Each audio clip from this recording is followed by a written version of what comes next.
গল্প প্রেমের বিষাক্ততা। লেখনীতে তাসনিয়া হোসেন। সূচনা পর্ব। একটা নতুন সকাল, একটা নতুন শুরু, পুরনো সবকিছু ভুলে নতুনভাবে শুরু করার চেষ্টা। কিন্তু চাইলেই কি সেই কালো ছায়াকে নিজের জীবন থেকে সরানো যাবে? চাই না আর এই সব কিছু নিয়ে ভাবতে, শুধু চাই নিজের জীবনটাকে সুন্দরভাবে গুছিয়ে নিতে।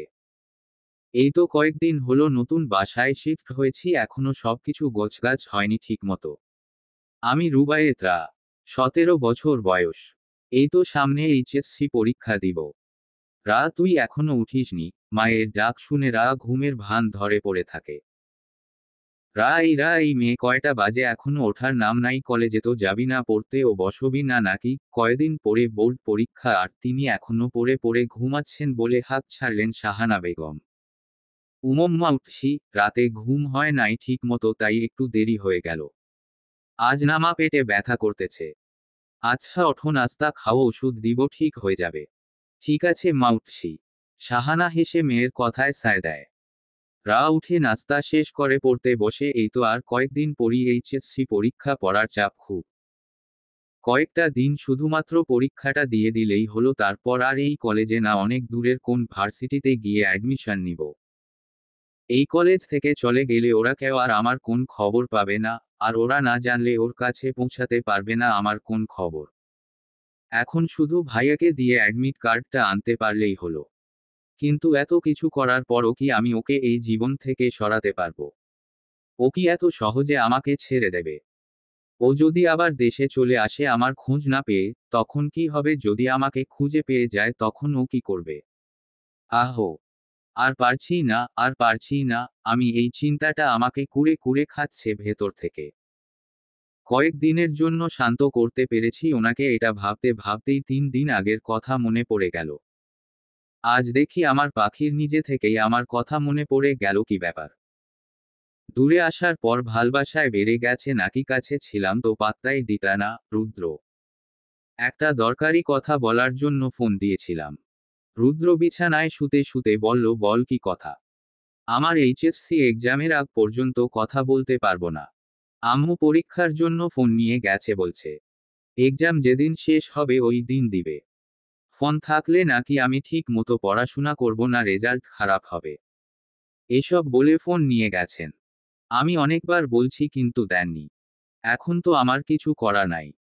পরীক্ষা শেষ হওয়ার দিন এসে আমি তোমাকে মেসেজ দিব। এই কথাতেই রুদ্রের মেজাজ বিগড়ে গেল। দাঁতের কিরমির করে এতক্ষণ কথাগুলো শুনেছে। এতক্ষণ ধরে সুন্দরভাবে কথা বলা গলাটা মুহূর্তের মধ্যেই হুঙ্কার ছেড়ে বলে উঠল, নাটক করিস আমার সাথে? তোর এই সস্তার নাটক দেখার জন্য বসে আছি আমি, দেখ, মাথা গরম করবি না একদম। আমি কি করতে পারি ভালো করেই জানিস। তুই পরীক্ষা দে, ভালো মতো পড়, আমার কোন সমস্যা নাই। কিন্তু তোর সাথে কথা না বলে আমি থাকতে পারি না পাখি, কেন বুঝিস না আমাকে? আমি ফোন পাঠাচ্ছি তোর জন্য, চিন্তা করিস না। ফোন লুকিয়ে রাখবে তাইলে তো হলো, তাই না, রুদ্র? রুদ্রের এই মেজাজটাকেই জমের মতো ভয় পায়। কারণ রেগে গেলে রুদ্র করতে পারে না এমন কোন কাজ নেই। রুদ্র রাজনীতির সাথে ওতপ্রোতভাবে জড়িত। আর এজন্যই ওর থেকে দূরত্ব বজায় রাখতে চায়। রুদ্রর এই সব সময় মারপিট, গুন্ডাগিরি, ধমকানো, চিল্লানো, কোন কিছুই রায়ার পছন্দ না। কিন্তু এখন সবকিছু ধীরে সুস্থ ও সামলাতে হবে। না হয় এত কষ্ট করে সবকিছু করা সবই বিফলে যাবে। আবার রুদ্রকে বোঝানোর চেষ্টা করে। না প্লিজ, আপনি বোঝার চেষ্টা করুন একটু, এখন আমার পরীক্ষার সময়, আমি এত টেনশন নিতে পারবো না, শুধু একটা মাসই তো, তারপর আবার সব ঠিক হয়ে যাবে, আবার আপনার সাথে কথা বলতে পারবো। আর এখন ঘরে জানাজানি হলে অনেক সমস্যা হবে, বলবেন আমি সারাক্ষণ ফোন নিয়ে থাকি, পড়ি না। আর আপনি তো এখানে নাই, আমি কিভাবে সব সামলাবো, একটু তো বুঝুন আমাকে। শুধু কয়েকটা দিন মাত্র। আর আমি সুযোগ পেলেই আপনাকে মেসেজ দিব রাইসার ফোন থেকে। প্লিজ প্লিজ আমার অবস্থাটা একটু বুঝুন, কান্না করে দিয়ে। Don't Cry baby. জান আমার। তোর চোখের পানি আমার সহ্য হয় না। কিন্তু আমি আর তোকে দূরে সরিয়ে রাখতে পারবো না, তোমার পরীক্ষা শেষে আমি একটা ব্যবস্থা করতেছি। তুমি ভালোভাবে পড়াশোনা করো, পরীক্ষা দাও, আর সুযোগ পেলে আমাকে নক দিও। আমি খুব দ্রুতই চলে আসবো, ওকে? হুম। ঠিক আছে, রাখছি এখন। তোমাকে খুব মিস করছি, ভালোবাসি জান। হুম। কি হুম? আমিও ভালোবাসি আপনাকে। তারপর রুদ্র মুচকি হেসে ফোন রেখে দিল। রুদ্রের সাথে ওইদিন কথা বলার পর রা ফেসবুক আইডি হোয়াটসঅ্যাপ সবকিছু ডিলিট করে দেয়, এমনকি সিম ভেঙে নষ্ট করে ফেলে দেয়। এর পরের দিনই ওরা ঢাকা থেকে সিলেট শিফট হয়ে যায়। সিলেটে রায়ার ফুফির বাসা, তাই কোন সমস্যা হয় নাই। এখন শুধু ঢাকায় গিয়ে কোনো মতে পরীক্ষাগুলো দিলেই হয়। তারপর আর ওই শহরের কারো সাথে কোন যোগাযোগ রাখবে না। তারপর ধীরে ধীরে সবকিছু ঠিক হয়ে যাবে আগের মতো, রা এগুলোই ভাবতে থাকে। আরে এদিকে রুদ্র মাহাতাব লন্ডনের একটি ক্লাবে বসে ড্রিঙ্ক করছে আর ভাবছে সামান্য একটা কারণের জন্য ওকে দেশ ছাড়তে হয়েছে। সবকিছুই বিরোধী দলের চক্রান্ত, সবকিছুরই সামনে নেব আমি এসে। রুদ্র মাহতাব কাউকে ছাড়বে না। চাচার পলিটিক্যাল ক্যারিয়ার জন্য রুদ্র এই মুহূর্তে কিছুই করতে পারতেছে না। চাচা বলেছে ওই দিকটা না সামলানো পর্যন্ত দেশে ফিরা যাবে না।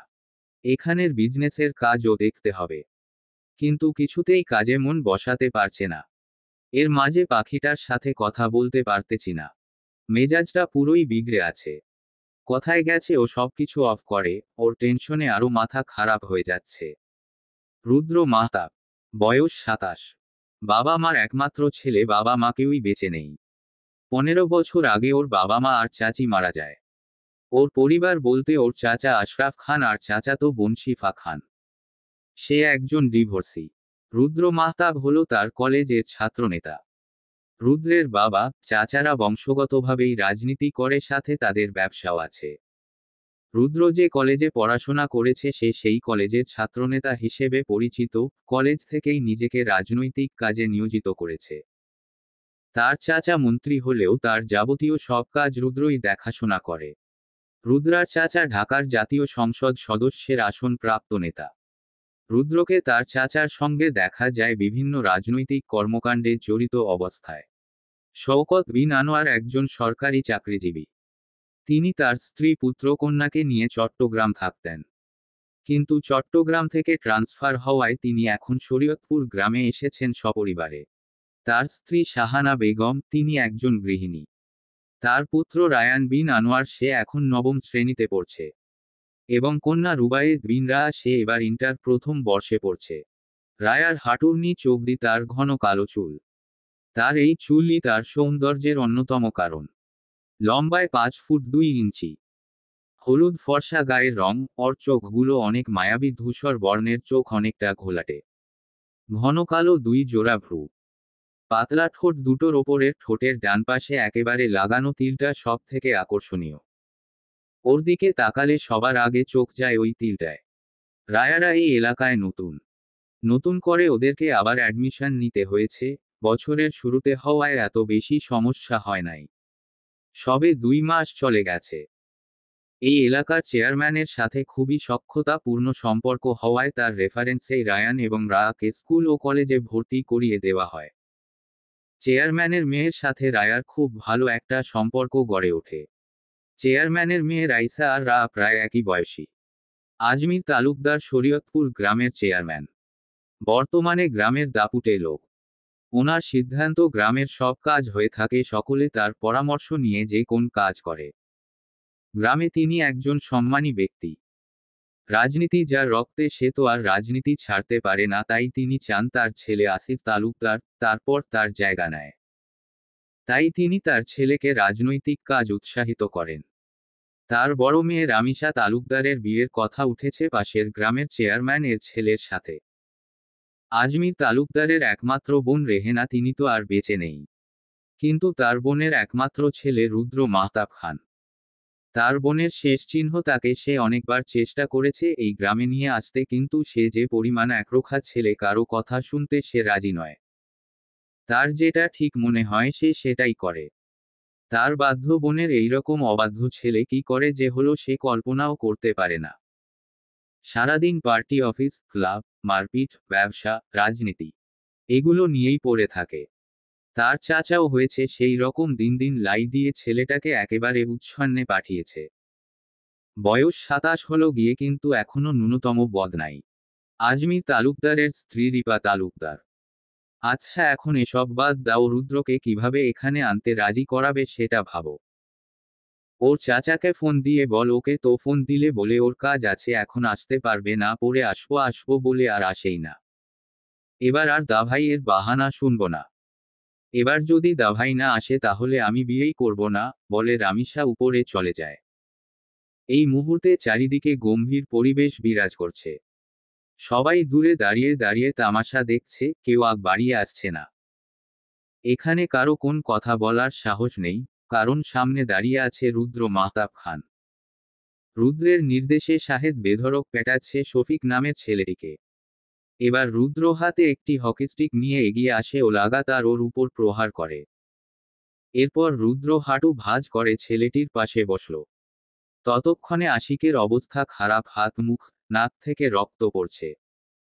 শফিক ভীতু চোখে রুদ্রকে বলে, ভাই আমার ভুল হয়ে গেছে, এবারের মতো মাফ করে দেন, আর কখনো এরকম হবে না, আমি আর কারো দিকে চোখ তুলে তাকাবো না। রুদ্র বিরক্তিতে চোখমুখ খিচে বলে, তোর সাহস কি করে হয় আমার এলাকায় এসে আমার নাম ভাঙিয়ে মানুষকে উত্ত্যক্ত করা, মেয়েদেরকে ডিস্টার্ব করো, আবার কেউ কিছু বলতে আসলে তুই ছেলেদেরকে আঘাত করিস। তোর পিছনে কে আছে, কার ইশারায় তুই এসব করছিস, তোর পেছনে কত বড় নেতা এমপি আছে আমি দেখতে চাই। আমার এলাকায় এ ধরনের কাজ চলবে না। যা এখন তোর কোন বাপকে নিয়ে আসতে পারিস দেখি যা। তারপর রুদ্র সাহেবকে ডেকে বলে, আমার এলাকায় যেন কোন অসামাজিক কার্যক্রম যেন আমি আর না দেখি। এই দায়িত্ব তোর, কোন কিছু হলে যেন আমার কাছে খবর আসে। যে ভাই আপনি এসব নিয়ে ভাববেন না। যে যা অন্যায় করবে তার উপযুক্ত শাস্তি দেওয়া হবে। এই এলাকায় কোন ধরনের অসামাজিক কাজ আমি হতে দিব না। তারপর রুদ্র তার গাড়িতে উঠে চলে যায়। তারপর আশেপাশের ভিড় কমতে থাকে, সবাই যে যার কাজে চলে যায়। কেউ কেউ বলতে থাকে নিজে মারপিট করে তাতে কিছু না, অন্য কেউ করলেই দোষ। ওই সব নেতা ফেতাদের কাজে এমন। নিজে করলে ভালো, অন্য করলে পাপ। থমথমে মুখে বাড়ি ফিরল রুদ্র। যেই সোফার শরীরটা হেলিয়ে দিল। রহিমা এক গ্লাস পানি দে। রুদ্রের চাচাতো বোন শিফা ওর জন্য এক গ্লাস লেবুর শরবত নিয়ে আসে। কি ভাইয়া, এবার তো একটা বিয়ে কর। তোর বাড়ি থেকে যাওয়ার ফেরার কোন টাইম নাই, ফোন দিলে ফোনও ধরিস না, বউ থাকলে তো বউয়ের জন্য টান থাকবে। তখন আর আমাদের এত টেনশন করতে হবে না। রুদ্র চোখ বন্ধ করেই উত্তর দেয়, এখন কি বাড়ি থেকে বেরিয়ে যাব আমি, তাহলে কি শান্ত হবি তুই? শিফা মুখ গুমরা করে বসে থাকে। তুই এত গম্ভীর কেন রে, আমারই তোর সাথে কথা বলতে ভয় লাগে। রুদ্র শিফার কথা শুনে বাঁকা হাস। কথা বললে ভালো কথা বলবে, এই সব উল্টাপাল্টা কথা বলিস কেন? কিছুই বলবো না তোকে, যা। তোর মামা ফোন দিছে, তোকে বারবার যেতে বলতেছে। রুদ্র আমার সময় নেই বলে ধূপ ধাপ সিঁড়ি বেয়ে উপরে উঠে যায়। কিন্তু রুদ্রকে কি জানে, ওইখানে গিয়ে ওর জীবনের মোড়টাই বদলে যাবে। ওই বদরাগী মানুষটারও মন শীতল করার জন্য কেউ ওখানে বসে আছে। তার সাথে কি দেখা হবে রুদ্রের? কি হবে রুদ্রের পরিণতি? জানতে থাকলে পাশে থাকুন। রুদ্র রুমে গিয়ে জামা কাপড় নিয়ে ওয়াশরুমে চলে যায়। তারপর লম্বা একটা শাওয়ার নিয়ে আসে। রুমে গিয়ে ল্যাপটপ নিয়ে বসে অফিসের কাজ দেখতে থাকে। অনেকগুলো ফাইল জমা হয়ে গেছে। রুদ্রের বাবা রায়হান মাহতাব খান অনেক বড় একজন শিল্পপতি ছিলেন। তিনি তার ভাইয়ের সাথে রাজনীতি দেখলেও তার মেইন ফোকাস ছিল ব্যবসায়। নিজের উদ্যোগে তিনি তার ব্যবসা প্রতিষ্ঠানে গিয়ে নিয়ে গেছেন। রুদ্রের বাবা মারা যাওয়ার পর তার ম্যানেজার ও শিফা তার ব্যবসা সামলিয়েছে। রুদ্র তখন অনেক ছোট। এখন রুদ্র এগুলো দেখাশোনা করে। রুদ্র বিজনেসে খুবই পারদর্শী, তার ব্যবসা দেশবিদেশে অনেক নাম করেছে। বিভিন্ন দেশে তার ব্যবসার শাখা রয়েছে। এজন্য তাকে প্রায়ই এক দেশ থেকে আর এক দেশে যেতে হয় ব্যবসায়ের কাজে। এর পাশাপাশি রাজনীতিতে চাচাকে সহযোগিতা করে। তার চাচা বলে তারপর যেন সে তার আসনে সে বসে। কিন্তু এই রাজনীতির কারণে সে তার ফ্যামিলিকে হারিয়েছে, তাই সেই রাজনীতিকে পেশা হিসেবে নিতে চায় না, চাচার নিরাপত্তার জন্য রাজনীতির সাথে যুক্ত। তবে রক্তের টান বলতে একটা কথা আছে না, যেখানে বাপ দাদা সবাই রাজনীতি করেছে সেখানে সে কিভাবে রাজনীতি থেকে নিজেকে সরিয়ে রাখতে পারে। এজন্য সে রাজনীতিতে ছাড়তে পারে না, বাবার ব্যবসাও ছাড়তে পারে না, আর দুইটা একসাথে সামলাতে গিয়ে হিমশিম খাচ্ছে। কিন্তু কিছু করার নেই, দুটোই তাকে সামলাতে হবে। রুদ্র যে হাট বাট নিয়ে চলাফেরা করে তার জন্য পাওয়ারের দরকার হয়, আর সেই পাওয়াটা রাজনীতি থেকে পায়, তাই সে রাজনীতির সাথে জড়িয়ে থাকে। এদিকে তার মামা শরীয়তপুরের চেয়ারম্যান, সবকিছু সব দিক দিয়ে তাকেই সামলাতে হয়। এছাড়া ওর চাচা মামা দুজনই অচল। আর চাচার তো আর কোন ছেলে নাই, তিনি রুদ্রের উপরই নির্ভরশীল। রুদ্র চা খাচ্ছে আর ল্যাপটপে অফিসের কাজ করছে। এমন সময় তার ফোনে কল আসে, মামার কল দেখে এসে বুঝতে পারে কি জন্য কল দিয়েছে। আসসালামু আলাইকুম মামা, কেমন আছেন? আলহামদুলিল্লাহ বাবা, আল্লাহর রহমতে ভালোই আছি। তোমার কি খবর? দেখাই তো যায় না এখন, খোঁজ খবরও তো নাও না। মামার কথা মনেই পড়ে না তোমার? ভুলে গেছো? কিন্তু আমি তো ভুলতে পারি না বাবা তোমাকে। আমার বোনের একমাত্র স্মৃতি, তোমাকে আসার জন্য কতবার বলি, একবারও দেখতে আসো না। কাজ থাকে মামা, তাই আসতে পারি না। আপনি চিন্তা করবেন না, আমি দেখি রামিসার বিয়ের দিন আসার চেষ্টা করব। না বাবা, এটা বললে তো হবে না, তুমি তো আর মেহমান না যে বিয়ের দিন আসবে। রামিসা তো বলেই দিয়েছে যে তুমি না আসলেও বিয়েই করবে না। রামিসার সাথে আমি কথা বলে নিবনে, আপনি চিন্তা করবেন না। না বাবা, এটা বললে কিছুতেই হবে না, তোমাকে কয়দিন আগে আসতেই হবে। এখানেও আন্দোলন নিয়ে কিছু সমস্যা হচ্ছে, আমি একা সবকিছু সামলাতে পারি না, বয়স হচ্ছে, বুঝতেই তো পারছো। 2-3 দিন আগে আসার চেষ্টা কর। আচ্ছা, আমি দেখি, চেষ্টা করব ইনশাআল্লাহ। এই বলে ফোন কেটে দেয় রুদ্র। সে তার কাজ করতে থাকে। একটু পর শিফা আসে। কি হলো ভাই, খাবি না? খেতে আয়। আসছি, একটু পর কাজটা শেষ হোক তারপর। ওকে, বলে শিফা চলে যায়। এদিকে রায়াকে তার মা খাইয়ে দিচ্ছে আর বলছে এত বড় মেয়ে হয়েছে এখনো কোনো কাজ ঠিকমতো করতে পারে না। যেই কাজে যাবে সেইখানে একটা না একটা অঘটন ঘটিয়ে আসবি। এত বড় হয়েছে এখনো আমাকে একটা মুহূর্তের জন্য শান্তি দেয় না। এই দুই ছেলে মেয়ের যন্ত্রণায় আমি কোনোদিন পাগল হয়ে যাব। রায়ার বাবা মা আর মেয়ের কাহিনী দেখছেন আর হাসছেন। ছেলে তার আজকে বাসায় ফিরবে না। কি হলো, তুমি হাসছো কেন? কিছু বলো না। তুমি ওদের লেই দিয়ে দিয়ে মাথায় উঠিয়েছ। একটা কথা শুনে না আমার। আচ্ছা ঠিক আছে, বাদ দাও, ছোট মানুষ বুঝে নাই করে ফেলেছে। রায়ার বাবা মা আর জন্য দেখি না গাছে উঠতে। আল্লাহর কাছে শুকরিয়া, বড় কিছু হয় নাই, যদি হাত পা ভেঙে যেত তাহলে কি করতে? দেখো এখন কি অবস্থা, কে কষ্ট পাচ্ছে। সরি বাবা, আর এমন হবে না, ভুল হয়ে গেছে। রা মুখ ছোট করে বসে আছে, তার কিছু করার নাই, ভুল করেছে, কথা তো শুনতাই হবে। এদিকে তার ছোট ভাই তাকে ফাঁসিয়ে কোথায় চলে গেছে, এখনো আসার নাম নাই। কথায় আর যাবেন নিশ্চয়ই, চেয়ারম্যান বাড়িতে গিয়ে পড়ে আছে, ওর তো আর কাজ নাই। কি সুন্দর আমাকে ফাঁসিয়ে দিয়ে নিজে বেঁচে গেল। উফ আল্লাহ, হাত পায়ের জ্বালায় মরে যাচ্ছি। রা খাওয়া শেষ করে, হাত পায়ের ছিলে যাওয়া জায়গায় আর আবার মলম লাগিয়ে তারপর শুয়ে থাকে। এদিকে ঘড়িতে 11টা বাজতেছে। রুদ্র তার অফিসের কাজ শেষ করে নিচে নেমে আসে। এসে দেখে তার চাচার ড্রয়িং রুমে বসে বসে টিভি দেখছেন। সে চুপচাপ ডাইনিং রুমে যায় ডিনার করতে। রহিমা তাদের বাড়ির কাজের লোক, তাকে খাবার সার্ভ করে দেয়। শিফা ঘুমিয়ে গেছে। রুদ্র সে তার মতো খাবার শেষ করে উপরে ওঠার জন্য চলে যায়। মাঝপথে তার চাচা তাকে ডাক দেয়। কি ব্যাপার, তোমাকে তো পাওয়াই যাচ্ছে না। তোমার মামা বারবার কল দিচ্ছেন তোমাকে পাঠানোর জন্য। তোমার মামা তো আর জানেন না যে তুমি কারো কথা শুনো না। অফিসের কাজকর্ম কি রকম চলছে? পারলে ছুটি নিয়ে যাও, 2 দিন ঘুরে আসো। এদিকটা আমি সামলে নেব, টেনশন করার দরকার নেই। ভাবছি দেখি কি করা যায়, বলে রুদ্র দ্রুত সিঁড়ি বেয়ে উপরে চলে যায় তার রুমে। তারপর বেকনিতে গিয়ে সিগারেট ধরায়। সে বিরক্ত হয়ে গেছে ধরা বাঁধা জীবনে। ছোট থেকে মা বাবাকে কাছে পায়নি, পরিবার বলতে তার কেউ নেই আপন।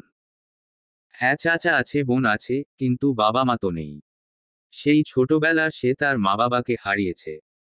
এরপর থেকেই রোবটের মতো জীবন যাপন, অনুভূতি শূন্য হয়ে পড়েছে। এত বছরের জীবনে ওর খুব কমই বন্ধুবান্ধব হয়েছে, কিন্তু যারা হয়েছে তারা তার খুবই আপন। ফোন হাতে নিয়ে হোয়াটসঅ্যাপে তাদের গ্রুপে মেসেজ দেয়, গ্রামে যেতে হবে, কাজ আছে, তোরা যেতে চাইলে তৈরি থাকিস। মেসেজ সেন্ড হওয়ার সাথে সাথে রিপ্লাই আসে, আবির কি বলিস মামা, কখন যাবি? দেখি জানাবো, রাতের দিকে রওনা দিতে পারি, সবাইকে বলে দিস ওকে। বলে ফোন পকেটে ঢুকিয়ে একটার পর একটা সিগারেট ধরাতে থাকে বারান্দায় বসে। রুদ্রের জীবনে অনেক মেয়েই আসছে গেছে, কিন্তু কেউই ওর মনে জায়গা করে নিতে পারেনি। কাউকেই মনে ধরেনি, সৌন্দর্যের কারণে ক্ষণিকের মোহে পড়লেও তা কখনো দীর্ঘস্থায়ী হয়নি। বাড়ির সবাই ওকে চাপ দেয় বিয়ে করার জন্য, এই বংশকে আগে বাড়ানোর জন্য। কিন্তু বিয়ে করার মতো অনুভূতি তার কখনো কাউকে দেখে হয় নাই। এর কারণ শহরের বেহায়া নির্লজ্জ মেয়ে দেখতে দেখতে ওর চোখ পচে গেছে। মেয়েরা ওর পেছনে পড়ে থাকে কারণ ওর টাকা আর পাওয়ার।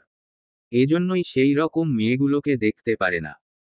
রুদ্র এমন কেউ চায় যাকে দেখে তার চোখ শীতল হবে, যার জন্য ওর মনে অনুভূতি জন্মাবে, যাকে এক পলক দেখার জন্য ওর মন ছটফট করবে। কিন্তু ও কখনো এরকম কেউ পায় নাই। রুদ্রের সিগারেট খাওয়া শেষ হলে সে গিয়ে শুয়ে পড়ে কমফোর্টার জড়িয়ে। এখনো শীত শীত ভাব রয়েছে। এদিকে রা ঘুম থেকে উঠে ফ্রেশ হয়ে নাস্তা শেষ করে রাইসাকে কল দেয়। কিরে, কি অবস্থা, আজকে যাবি কলেজে? যাব।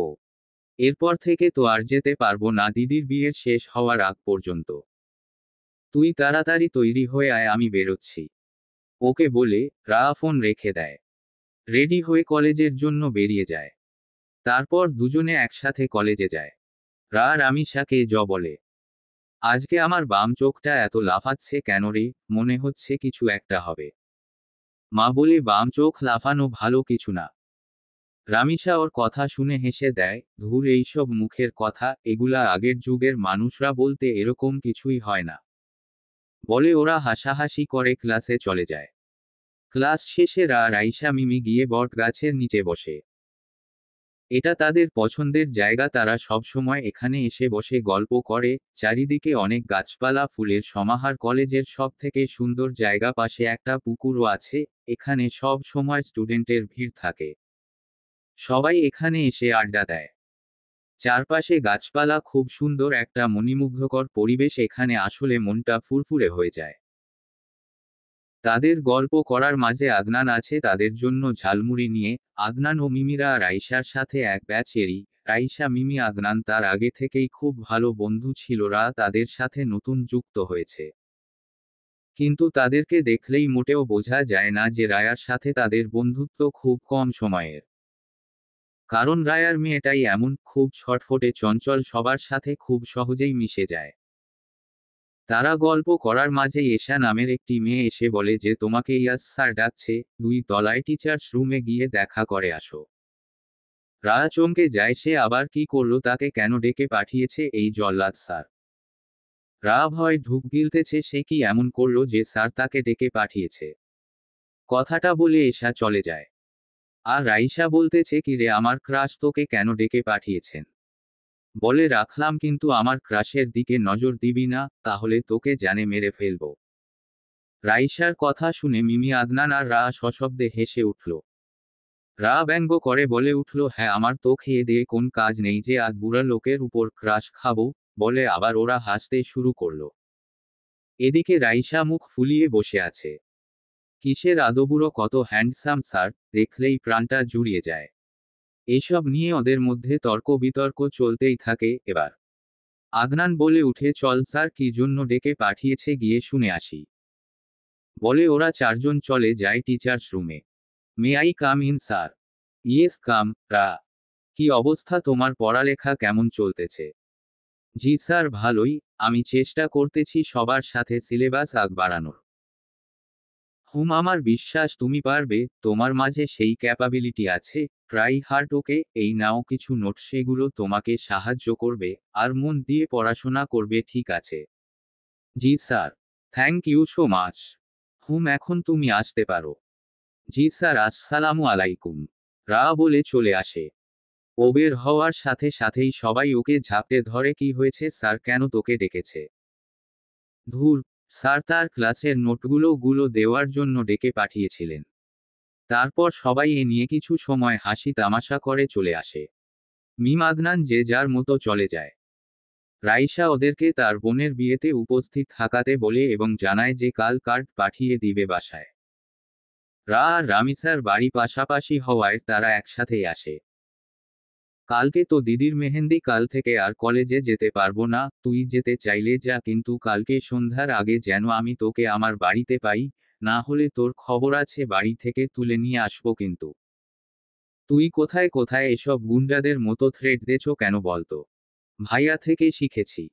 খুব ক্লাসি লাগে নিজেকে এরকম বললে চোখ টিপ মেরে বলে। কই আসিফ ভাইয়াকে তো আমি কখনো দেখিনি কারো সাথে এরকম ভাবে কথা বলতে তাহলে। ধুর, আমার ভাইয়া না, আমি তো দাদা ভাইয়ার কথা বলতেছিলাম। তোর আবার আরেকটা ভাই কোথা থেকে উদয় হলো? ও আমার কাজিন ফুফাতো ভাই, গ্রামে আসে না খুব একটা, তাই দেখিসনি।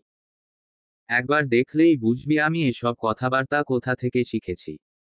কিন্তু দাদা ভাইয়ার মতো কিছুই করতে পারি না, মুখ ছোট করে বলে রামিসা। দাদা ভাইয়ের অ্যাটিটিউড দেখে আমি ফিদা, আর বাদবাকি মেয়েদের যে কি অবস্থা হয় খোদাই জানে। রাইসা এগুলো বলতে ছিল আর রা শুনছে আর হাঁটছে। বাসার কাছাকাছি এসে পড়েছিল। তখন রাইসা বলে, হায়রে আমি তো ভুলে গেছিলাম, দিদি কোন মেহেন্দি আর্টিস্টের কাছে মেহেদি দিবে না, তুই ছাড়া তোকে দিতে হবে। জানি, তুই চিন্তা করিস না, আমি ঠিক সময় চলে আসব। ঠিক আছে তাহলে আমি যাই, আজকে আবার শপিংয়ে যেতে হবে, কিছু কেনাকাটা রয়ে গেছে। তোর সাথে পরে কথা হবে। তারপর রায়াট রাইসাকে বিদায় দিয়ে বাড়ি চলে আসে। এদিকে রুদ্র এখনো ঘুমে বিভোর, ঘড়ির কাঁটায় 3টে বাজতে চলল, তার ওঠার কোন নামগন্ধই নেই। চাদর গায়ে জড়িয়ে বিছানায় উপর হয়ে শুয়ে আছে। শিফা ঘরে ঢুকে দেখে যে রুদ্র এখনো উঠে নাই, সে গিয়ে জানালার পর্দা মেলে দেয়। রুদ্র চোখ মুখ খিচে ওপাশ ফিরে শুয়ে থাকে।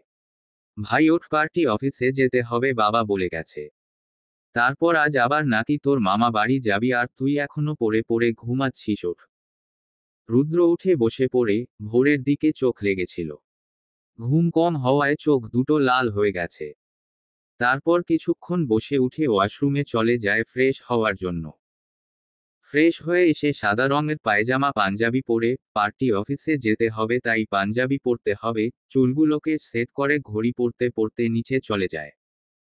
শিফাডাকে নাস্তা খাওয়ার জন্য।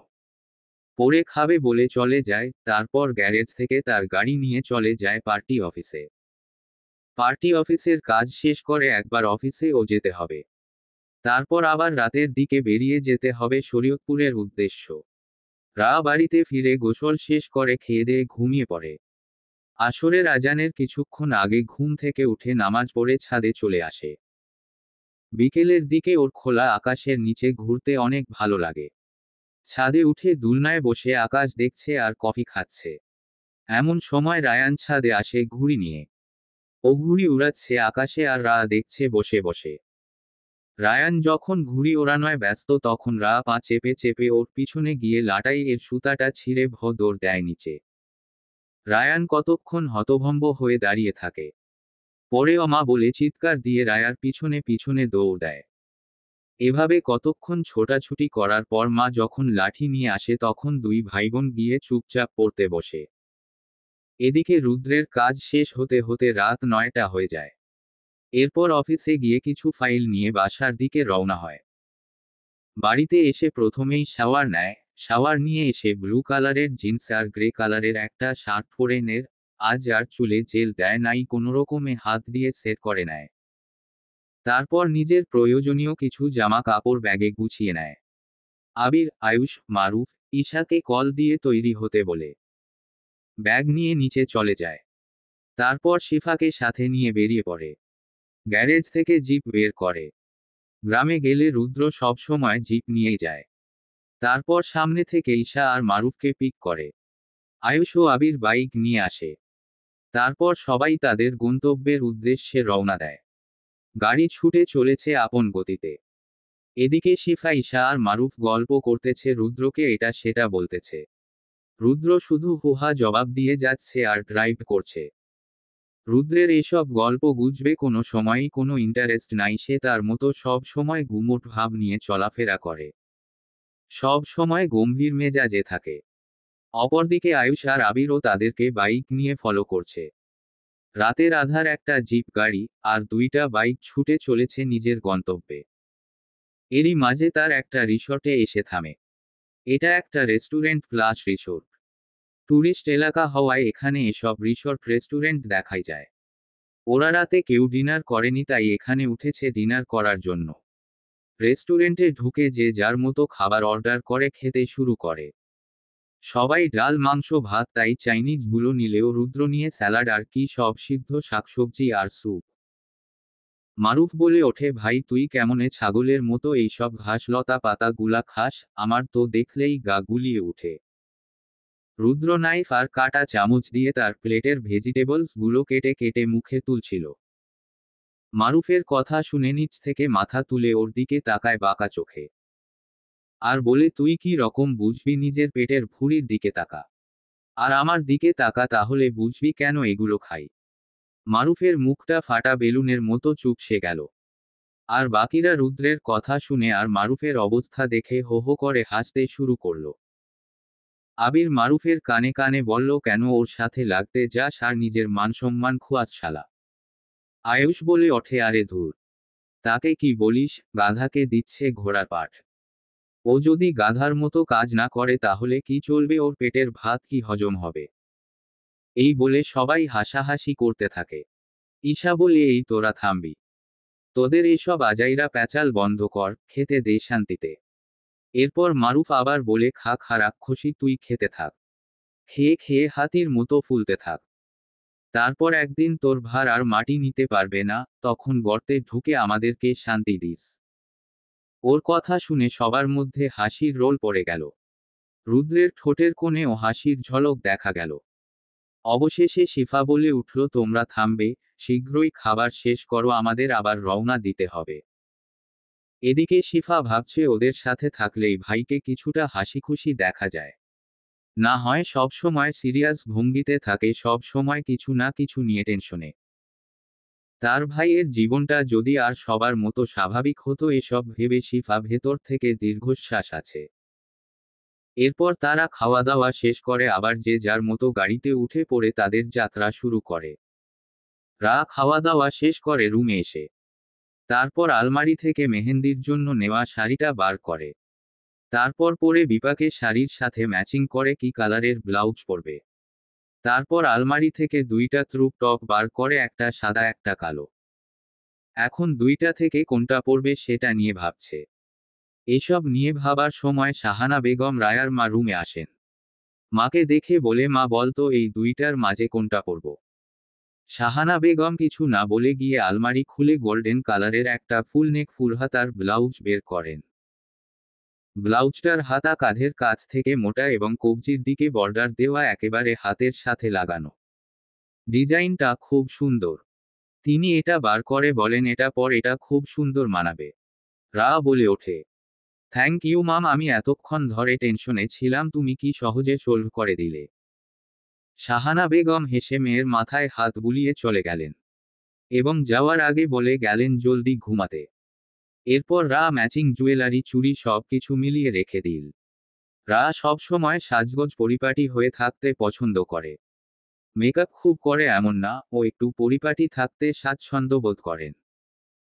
ফ্যাশন ডিজাইনিং এগুলোর প্রতি ওর অনেক ঝোঁক। ওইগুলো নিয়ে কিছু একটা করতে চাই। এজন্য নিজেকে নিয়েই মাঝে মাঝে এক্সপেরিমেন্ট করে। কিন্তু কে জানতো ওর জীবনটাই এক সময় চার দেয়ালের মধ্যে সীমাবদ্ধ থাকবে।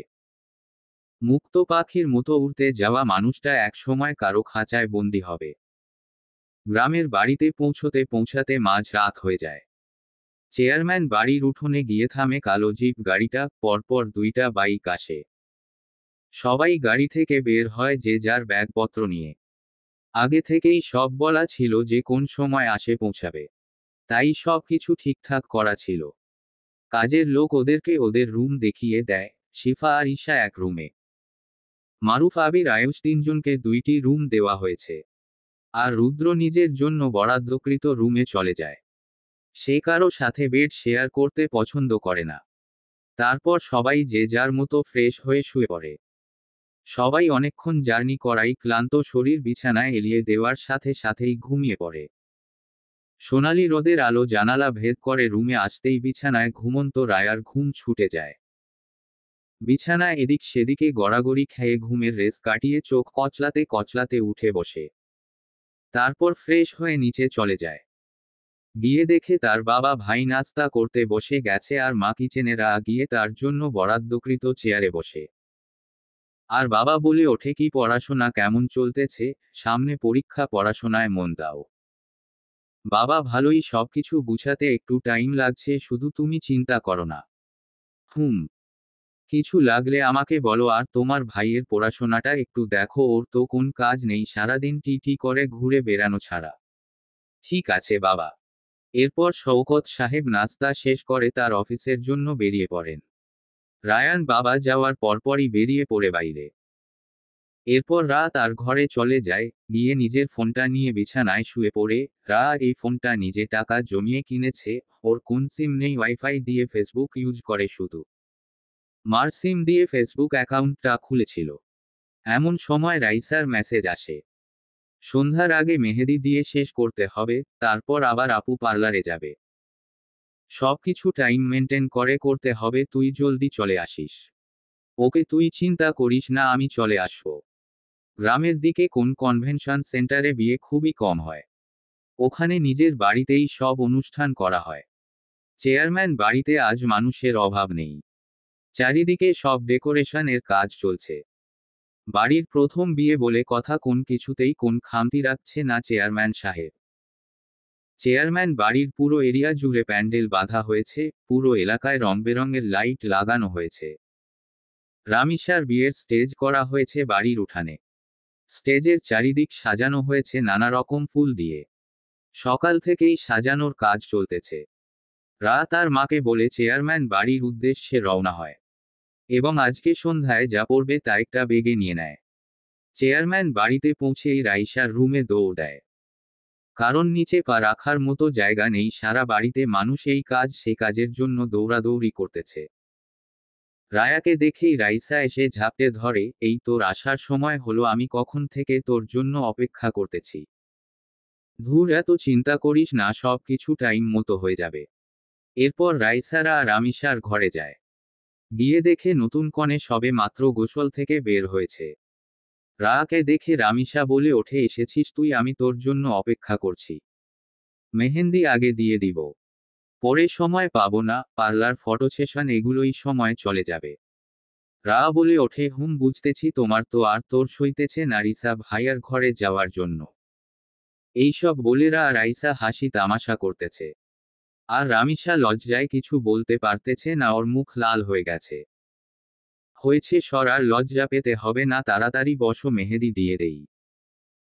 পর্দা ভেদ করে রোদ রুমের ভিতরে প্রবেশ করতেই সাদা ব্ল্যাঙ্কেট জড়িয়ে রাখা সুঠাম দেহের অধিকারী এক পুরুষ কিছুটা নড়েচড়ে উঠে। তারপর মাথার মাঝে এক হাত দিয়ে চুলগুলো টেনে পিছনে নিয়ে উঠে বসে। কাল অনেক রাতে আসায় মামাবাড়ির কারো সাথে দেখা হয় নাই, তাই রুদ্র ফ্রেশ হয়ে নিচে নামে। নিচে গিয়ে রুদ্র, আয়ুষ, আবির, মারুফ কাউকে খুঁজে পায় না, কোথায় গেছে কে জানে। নিচে নামতেই তার মামা আজমির তালুকদার এগিয়ে আসেন। কি খবর বাবা, রাতে কখন এলে? তোমাদের জন্য অপেক্ষা করছিলাম, লেট হবে বললে তাই আর শুয়ে পড়েছি। বুঝতেই তো পারতেছ, বয়স হয়েছে, এখন আর আগের মতো কিছুই করতে পারি না। না মামা, আমাদের আসতে আসতে প্রায় ভোর হয়ে গেছে, তাই আর কাউকে জাগাই নাই। আব্দুল চাচা আমাদেরকে আমাদের রুম দেখিয়ে দিয়েছে, আমরা গিয়ে ঘুমিয়ে পড়েছি। ঠিক আছে বাবা, গিয়ে বসো, নাস্তা করো। রুদ্রের মামি রিপা তালুকদার এগিয়ে আসেন। কাল রাতে কখন তোমরা এলে? আমি তো সব কিছু রান্না করে রেখেছিলাম, খাও নাই তোমরা কিছু? আমরা খেয়ে এসেছিলাম মামি, আপনি চিন্তা করবেন না বলে রুদ্র চেয়ার টেনে বসে। আর মামি রুদ্রের প্লেট এটা সেটা এগিয়ে দিচ্ছেন। রুদ্র বারবার না করতেছে, কিন্তু তিনি শুনছেনই না কিছু। আরে বাবা খাও, তুমি ঠিকমতো খাও না, না না খেয়ে খেয়ে শুকিয়ে পড়তেছ। কি হাল করেছে শরীরের, কই এখন তরতাজা থাকবে, এই তো সময় খাওয়া দাওয়া করার। এদিকে রুদ্র কিছু বলতেও পারতেছে না, দাঁত কিরমির করে শুধু সহ্য করে যাচ্ছে। ওরে সবাই আদিক্ষেতা, কখনোই ভালো লাগে না। এরপর দুটো স্যান্ডউইচ আর জুস খেয়ে উঠে পড়ে। আর বলে ওর জন্য এক কাপ কফি পাঠিয়ে দিতে, ব্ল্যাক কফি উইথাউট সুগার। ঠিক আছে বাবা, তুমি রুমে যাও, আমি পাঠিয়ে দিচ্ছি। আসিফ কোথায় মামি? ওকে তো দেখলাম না। রাইসা রামিসা ওরা কোথায়? গেছো হয়তো কোথাও, ওর কাজের তো অভাব নাই। আসলে আমি বলবো নে তোমার সাথে দেখা করতে। আর রাইসা রামিসা? ওরা রামিসার রুমে আছে। ওকে বলে রুদ্র চলে যায় রামিসার রুমে। রামিসা সোফার বাসা অবস্থায় আর রা নিচে বসে রামিসার হাতে মেহেন্দি দিয়ে দিতেছে। আর রাইসা রামিসার আজকে পরার জন্য যাবতীয় জিনিসপত্র গুলো গুছিয়ে রাখছে, কারণ মেহেন্দি দেওয়া হয়ে গেলে ওরা পার্লারের উদ্দেশ্যে রওনা দিবে। সবকিছু গুছিয়ে ব্যাগের মধ্যে ভরে রাখছে। রামিসাকে বলতেছে যে জিজুর নাম কোথায় লিখে দেব? বড় করে লিখবো হাতের মাঝে, না ছোট্ট করে দিব যাতে জিজুরও খুঁজে বার করতে কষ্ট হয়? ওরা এসব কথা বলতেছে আর হাসতেছে। এর মাঝে দরজার কড়া নাড়ে কেউ। রাইসা বলে ওঠে, কে ভিতরে আসো। রা মনে করেছে বাড়ির কেউ হবে, ও ওর মতো মেহেন্দি দেওয়াতে ব্যস্ত। ঘরের ভেতর ঢুকে রুদ্র মাতাব। রুদ্রের চোখ প্রথমেই যায় মাটিতে বসা নিচে ফ্লোরে ছড়ানো ছিটানো চুলের এক এলোকেসির দিকে। ও জাস্ট দেখতে থাকে, এত লম্বা চুল যেখানে বসে আছে সেখানে পুরো ফ্লোরে ছড়ানো। রুদ্র হতভম্ব হয়ে তাকিয়ে থাকে। এত লম্বা চুল, এগুলো কি আসল? রাইসার ডাকে রুদ্রের ধ্যান ভাঙ্গে। রাইসা বলে ওঠে, ভাইয়া উঠেছো তুমি?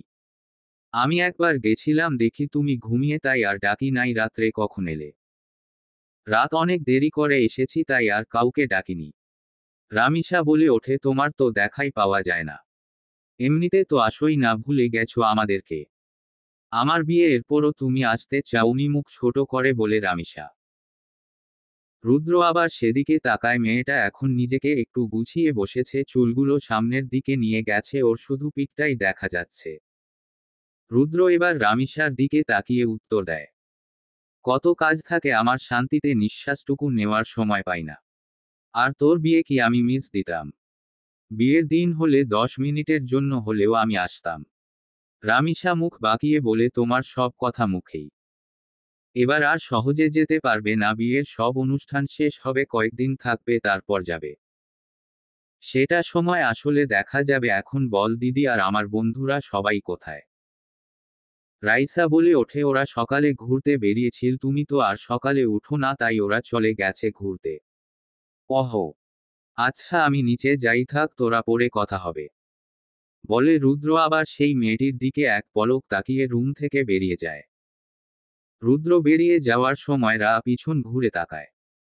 দেখে বলিষ্ঠবান একজন প্রাপ্ত বয়স্ক যুবক বেরিয়ে যাচ্ছে। রা জিজ্ঞেস করে, কে উনি? আগে তো কখনো দেখিনি তোমাদের বাসায়। রাইসা বলে ওঠে, আমার ফুফাতো ভাই, ওই দিন যে বললাম তোকে। ওহো, কি গম্ভীর আওয়াজ রে বাবা, নর্মাল কথা বলতেছে লাগছে, সবাইকে ধমক দিচ্ছে। রামিসা রায়ার কথা শুনে হেসে উঠে। ভাইয়া সবসময় এরকম ভাবেই কথা বলে, যে রগচটা মানুষ। ভাইয়ার কথা বলার ধরনই এমন। রুদ্র নিচে নেমে ড্রয়িং রুমে গিয়ে বসে। ওর মাথায় শুধু এটাই চলতেছে, কে এই মেয়ে, যে ও মুখটা দেখতে পারেনি। মেয়েটার পিছন সাইড দেখার পর থেকে মুখ দেখার জন্য ভিতর থেকে অস্থির হয়ে পড়েছে। কেন এরকম হচ্ছে ও জানে না। ও মাথা থেকে এসব চিন্তা ঝেড়ে ফেলে ফোন হাতে নেয়। তখন মামি আসে ওর জন্য ব্ল্যাক কফি নিয়ে। নাও রুদ্র, তোমার কফি, আর কিছু লাগবে? না মামি, ব্যস্ত হবেন না, আমার কিছু লাগবে না। আচ্ছা লাগলে বল। রামিসা রাইসার সাথে কথা হয়েছে। মামির এই কথাটা বলার সাথে সাথে আবার সেই এলোকেশির চিন্তা মাথা চাড়া দিয়ে উঠেছে। হয়েছে। রামিসার সাথে যে একটা মেয়েকে দেখলাম, ওকে। রামিসাকে মেহেন্দি দিয়ে দিচ্ছিল, ও কি মেহেন্দি আর্টিস্ট? রিপা তালুকদার হেসে ওঠে আর বলে, না বাবা, ও মেকআপ আর্টিস্ট না, ও হলো রাইসার বান্ধবী। আর আমাদের শওকত ভাইয়ের মেয়ে, আমাদের বাড়ি থেকে কিছু দূরেই ওদের বাড়ি। এমন সময় মামির ডাক পড়ে। আর তিনি রুদ্রকে বলেন, আচ্ছা বাবা, তোমার কিছু লাগলে আমাকে বলো, আমি এখন যাই, আমার কাজ আছে অনেক। রুদ্র মাথা নাড়ায়, যার মানে কিছু লাগলে সে বলবে। রিপা তালুকদার চলে যায় তার কাজে। আর রুদ্র কিছুক্ষণ এগুলো ভেবে তারপর এসব চিন্তা মাথা থেকে ঝেড়ে ফেলে বাইরে চলে যায়। চাইলেই কি রুদ্র রায়ার চিন্তা মাথা থেকে ছেড়ে ফেলে দিতে পারবে, নাকি এই চিন্তাটাই ওকে সারা জীবন বয়ে বেড়াতে হবে? রামিসাকে নিয়ে পার্লারে যায় রাইসা, ঈশাও তাদের সাথে যায়। শিফাকে অনেকবার বলার পরও সে যায় না, তার এসব সাজগোজ পছন্দ না। জীবনে আর কোন কিছুর প্রতিই তার কোন শখ আহ্লাদ নেই। এগুলো অনেক আগেই জীবন থেকে ফুরিয়ে গেছে। এখন আর কোন কিছুই ওকে টানে না। এভাবেই বাকি জীবনটা পার করে দিতে পারলেই হলো। শুধু এখন রুদ্রের জীবনটার একটা গতি করে দিতে পারলেই হলো। না হলে ওর জীবনটা এভাবেই একদিন ঝরে যাবে। আমি চাই না আমার মতো করে রুদ্রের জীবনটা এরকম ছন্নছাড়া হোক, ওর জীবনটা সুন্দর করে গুছিয়ে দেওয়ার মতো কেউ একজন আসুক। যে আমার পর ওকে আমার মতো করে নয়তো আমার থেকেও ভালো করে আগলে রাখতে পারে। কিন্তু এই ছেলেটাকে হাজার বোঝালেও বুঝে না, এসব ভেবেই একটা দীর্ঘশ্বাস ফেলল শিফা। রামিসা সাজতেন বসে গেছে। আর রাইসা বসে আছে, এখনো কি কি লাগবে কিভাবে কি দেবে সেটা দেখতেছে। রামিসাকে দারুণ লাগছে লেহেঙ্গায় সাথে ম্যাচিং করা অর্নামেন্টস, চুলগুলো বেনি করে তাতে ফুল দিয়ে পেঁচিয়ে দিয়েছে, অনেক সুন্দর লাগছে দেখতে। আর মুখে ভারী মেকআপ, আর সব মিলিয়ে জাস্ট অসাধারণ লাগছে। পায়ে গাঢ় করে আলতা দিয়েছে, মোটা একজোড়া নুপুর পরেছে, 2 হাত ভর্তি করে চুড়ি। সবকিছু মিলিয়ে জাস্ট অসাধারণ লাগছে। বলে উঠে রামিসা, আপু আজ তো দুলাভাই তোমাকে দেখে পুরো ফিট হয়ে যাবে। যা লাগছে না তোমাকে, আমি নিজেই চোখ ফেরাতে পারছি না। চুপ থাক, বেশি কথা বলিস তুই। রাইসা সাজতেন বসে গেছে, যা তুই তাড়াতাড়ি শেষ কর। না আমার এসব ভারী মেকআপ ভালো লাগে না, আমি নিজে যতটুকু পারি করব। রাইসা চিৎকার দিয়ে উঠে বলে, না নাটক করবি না একদম, আমরা একরকম সাজবো। এইটা আমি 1 মাস থেকে প্ল্যান করে রেখেছি। রামিসা পার্লারের মেয়েকে ডাক দিয়ে বলে, ওকে শাড়িটা পরিয়ে একটু রেডি করিয়ে দিন তাড়াতাড়ি। আর কিছু বলে না, কারণ শাড়ি ও একা কখনোই পরতে পারবে না। শাড়িরা গ্রামীণ স্টাইলে পরেছে, পিছনের আঁচল অনেক লম্বা রেখেছে, শাড়ি সেট আপ করে কোমরে বিছা পড়েছে। ব্লাউজ লম্বা হওয়ার হাতে কোন ধরনের অর্নামেন্ট পরেনি, শাড়ির আঁচল ঘুরিয়ে ওপর হাতের কবজির সাথে বেঁধে রেখেছে। চুলে মাঝখানে ফিতা করে 2 সাইডে একটু ফুলিয়ে মাঝখানে ছোট্ট একটা টিকলি পরেছে, চুল না ছেড়ে চুলগুলো বেনি করেছে, এই বেনিকে আমরা সাধারণত খেজুর বেনি বলে থাকি। এরপর চুলের ফাঁকে ফাঁকে ফুল গুজে দিয়েছে। মুখে শুধু একটু ফাউন্ডেশনের আর পাউডার দিয়েছে। চোখে কোন ধরনের আইল্যাশ ব্যবহার করেনি, কারণ ওর চোখের পাপড়ি অনেক ঘন। চোখে হালকা গোল্ডেন আইশ্যাডো মাস্কারা আর কাজল দিয়েছে, আর গালে নামমাত্র ব্লাশ, শেষে এইটুকুতে ওর মনে হচ্ছে বেশি সেজে ফেলেছে। মুখ ধুতে গেছিল, সবাই বকাবকি করে রাখে নাই। সবাই ঠোঁটে লাল লিপস্টিক দিতে বলেছিল। কিন্তু রায়া এখানে কারো কথা শুনে নাই, হালকা মেরুন কালারের একটা লিপস্টিক দিয়ে শেষ উঠে পড়েছে। রাইসা বলতেছে, তোকে পুতুলের মতো লাগতেছে এখনো কোনো অর্নামেন্টসই পরিস নাই, আর কি সুন্দর লাগতেছে। কি আর অর্নামেন্টস, আমাকে ভূত লাগতেছে, আমি আর কিছু পরব না, আর কিছু বললে আমি এখনই বাসায় চলে যাব। রায়ার কথা শুনে রাইসা চুপ হয়ে যায়, কারণ এই মেয়ে যে জিদ্দি দেখা যাবে এখনই চলে যাবে বাসায়। কিন্তু রামিসা মানে না। আচ্ছা তোর কিছু করা লাগবে না, শুধু এই কানের দুলটা পর, গলা কানেকেবারে খালি কিরকম দেখা যাচ্ছে। আর কিছু বলে না, তারপর ঈশা ওকে কানের দুলটা পরিয়ে দেয়। ঈশা বলে ওঠে, এইটুকুন মেয়ে এত অবাধ্য কেন, কারো কথা শুনতে চাও না? দেখো তো এখন কি সুন্দর লাগতেছে তোমাকে। রাইসা বলে ওঠে, ও বরাবরই অবাধ্য, কারো কথা শুনতে চায় না। দেখিস তোর কপালে এমন জল্লাদ বর হবে, যার কথায় তোকে উঠতে বসতে হবে, তখন বুঝবি মজা। এই নিয়ে ওদের মধ্যে কথা কাটাকাটি হতে থাকে। ঈশা এসে দুজনকে থামায়। তোমরা দুজনে একরকম, দুজনের কপালে জুটবে এমন বর, বলে রামিসা আর ঈশা হাসতে থাকে। রাইসাকেও অনেক সুন্দর লাগছে, আজ পুরো পুতুলের মতো। একা একা সবার সাথ শেষ হয়, তাই তারা সবকিছু গুছিয়ে ফেলে। এদিকে সন্ধ্যা হয়ে যাচ্ছে, তাই সবাই রওনা দেয় বাড়ির উদ্দেশ্যে। গায়ে হলুদের প্যান্ডেল অনেক বড় করে সাজানো হয়েছে। চারপাশে মানুষের ভিড়, আরও মানুষ আসছে। রামিসাকে স্টেজে বসানো হয়েছে। চেয়ারম্যান সাহেব মেয়ের বিয়েতে কোন ত্রুটি রাখতে চাই নাই, তাই এত আয়োজন, এত ধুমধাম করে সব কিছু ব্যবস্থা করেছেন। সন্ধ্যার পরপরই বাড়ির ভিতরে প্রবেশ করতেছে নিমন্ত্রিত অতিথিরা। তাদেরকে আপ্যায়ন করতে ব্যস্ত চেয়ারম্যান সাহেব। রামিসা স্টেজে বসে আছে, ওর ফটো সেশন চলতেছে। অতিথিরা একজন একজন করে ওর সাথে গিয়ে ফটো তুলতেছে এবং উপহার তুলে দিচ্ছে ওর হাতে। রুদ্রের এসব অনুষ্ঠানে থাকতে ভালো লাগে না, কিন্তু এখন নিচে যেতেই হবে। দুপুরের ওই ঘটনা নিয়ে সে আর মাথা ঘামায়নি। এক প্রকার মাথা থেকে ঝেড়ে ফেলে দিয়েছে। তার মতো ব্যক্তিত্ব সম্পন্ন মানুষের এইরকম বিহেভিয়ার মানায় না।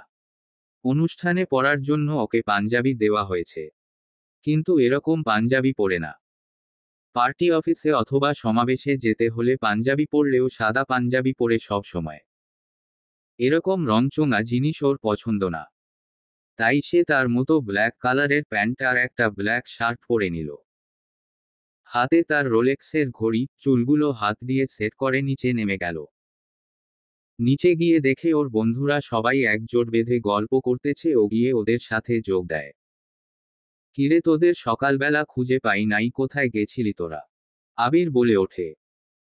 আমরা তো অনেক সকালে উঠে গেছিলাম, তুই তখন ঘুমিয়েছিলি, তাই আর তোকে ডাকিনি। আমরাই আশেপাশে ঘুরতে গেলাম, গ্রামে তো সচরাচর আসা হয় না। আর বিকেলে এসে দেখি তুই অফিসের কাজ করছিস কনফারেন্সে, তাই আর ডিস্টার্ব করিনি। মারুফ রুদ্রের দিকে তাকিয়ে বলে, তোর কি স্বভাব ঠিক হবে না কোনোদিনও? আজকের এই অনুষ্ঠান বাড়িতে তুই এই ব্ল্যাক মাম্বা সেজে এসেছিস কেন? মারুফের রুদ্রকে ব্ল্যাক মাম্বা বলে ডাকায়। আয়ুষ হাসতে হাসতে শেষ। রুদ্র মারুফের দিকে ভ্রু কুঁচকে তাকিয়ে আছে। আবির হাসতে হাসতে বলে ওঠে, তুই এইসব উদ্ভট কথাবার্তা কোথা থেকে পাস? ওদের এসব নিয়েই কথা চলছে। রাইসা আর রা ওদের নাচের পারফরমেন্স নিয়ে কথা বলছে। ঈশা ওদের সাথে যোগ দিয়েছে। এমন সময় ঈশা বলে ওঠে, রা, আমার ফোন আর ব্যাগটা একটু আয়ুষকে দিয়ে আসো। ওইখানে দাঁড়িয়ে আছে। রা ওদিকে তাকিয়ে বলে ওঠে, ওখানে তো তিনজন দাঁড়িয়ে। আপি, ওই যে ক্যাপ পরা ছেলেটা। ওখানে গিয়ে বলো যে ঈশা আপু বলেছে এগুলো রাখতে, তাহলেই হবে। ঠিক আছে আপু, আমি দিয়ে আসছি, তোমরা স্টেপগুলো মনে করো। বলে রা জিনিসগুলো দেওয়ার উদ্দেশ্যে পা বাড়ায়। আবির আয়ুষ নিজেদের মতো গল্প করতেছে আর রুদ্র ফোন টিপতেছে নিচের দিকে তাকিয়ে।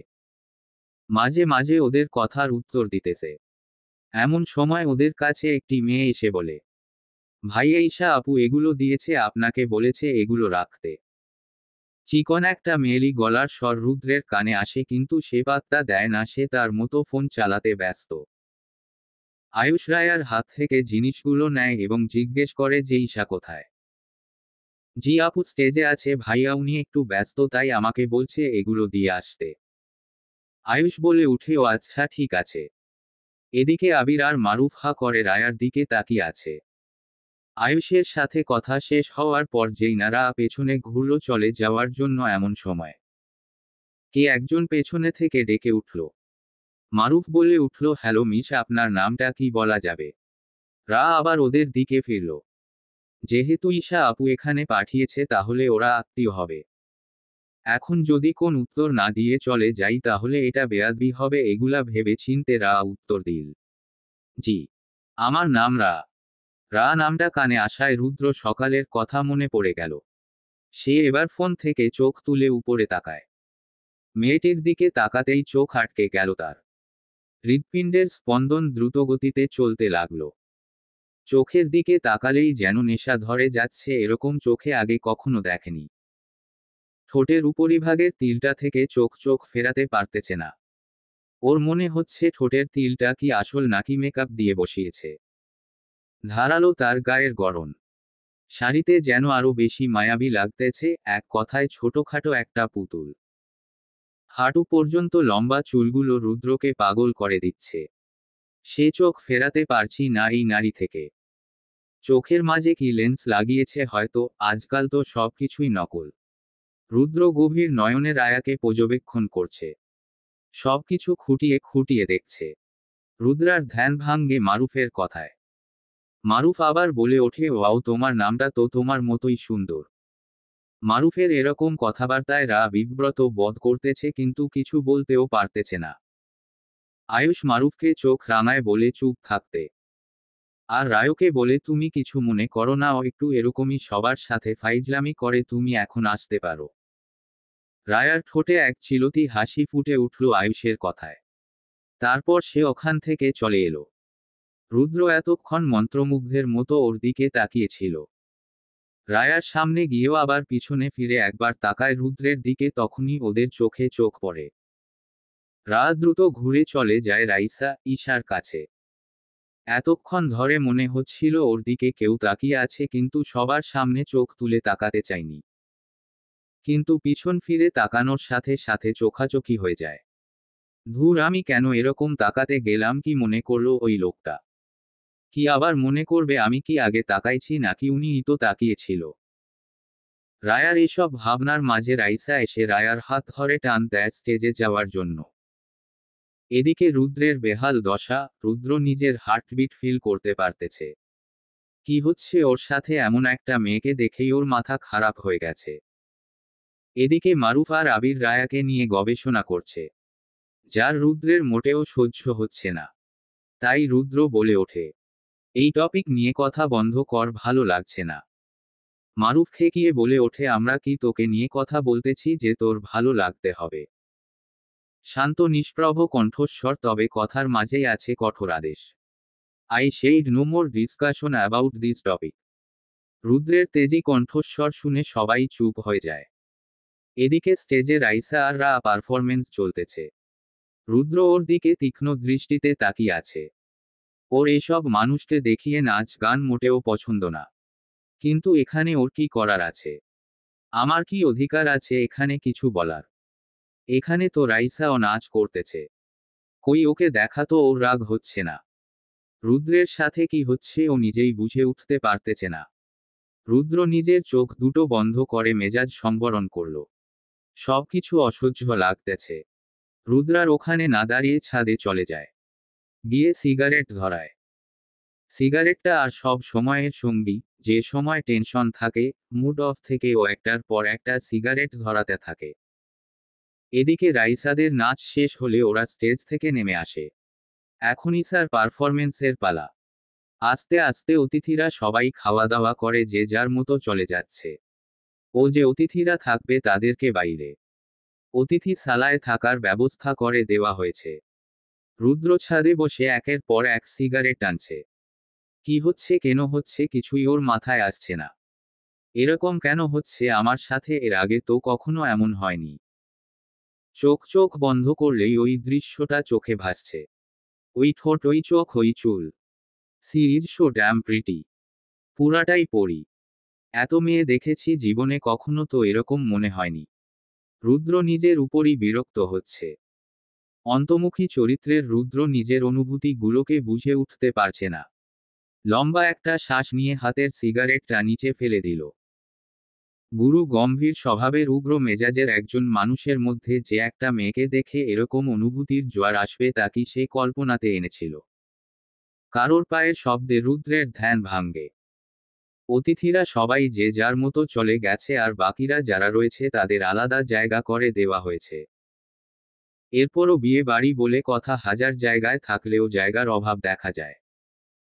এই তো এখন এত মানুষের থাকার ব্যবস্থা করতে হিমশিম খেতে হচ্ছে সবার। রা এখন চেঞ্জ করবে, এজন্যই জায়গায় পাচ্ছে না সব রুমে মানুষ। সবগুলো রুমে মানুষের জন্য পা রাখার মতো জায়গা নাই। এই ভিড় আধা ঘন্টা শেষ হবে না। তাই রা আর ওখানে না দাঁড়িয়ে ছাদে চলে যায় হাওয়া খাওয়ার জন্য। ছাদের ঠান্ডা পরিবেশে আর মনটা এত ঠান্ডা হবে। রায়ার রাতে ছাদে উঠে আকাশ দেখতে অনেক ভালো লাগে। সে সব সময়ই রাতে ছাদে আসে, না হয় বারান্দায় গিয়ে আকাশের দিকে তাকিয়ে থাকে।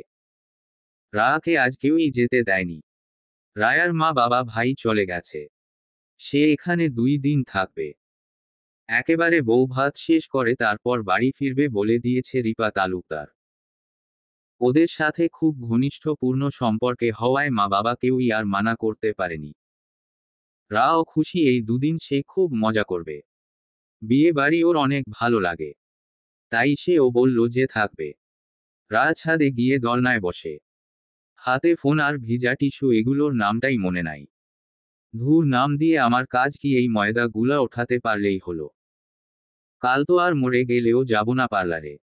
রাইসার বাচ্চা, তোর জন্য আমার আজ এই অবস্থা। তোর জীবনে ভালো হবে না। রা নিজের মতো বকবক করে যাচ্ছে। এদিকে রুদ্র এই সময়ে মেয়েটিকে এখানে দেখে অবাক হয়ে যায়। সে কল্পনাও করেনি এখন এই মুহূর্তে মেয়েটিকে এভাবে পেয়ে যাবে।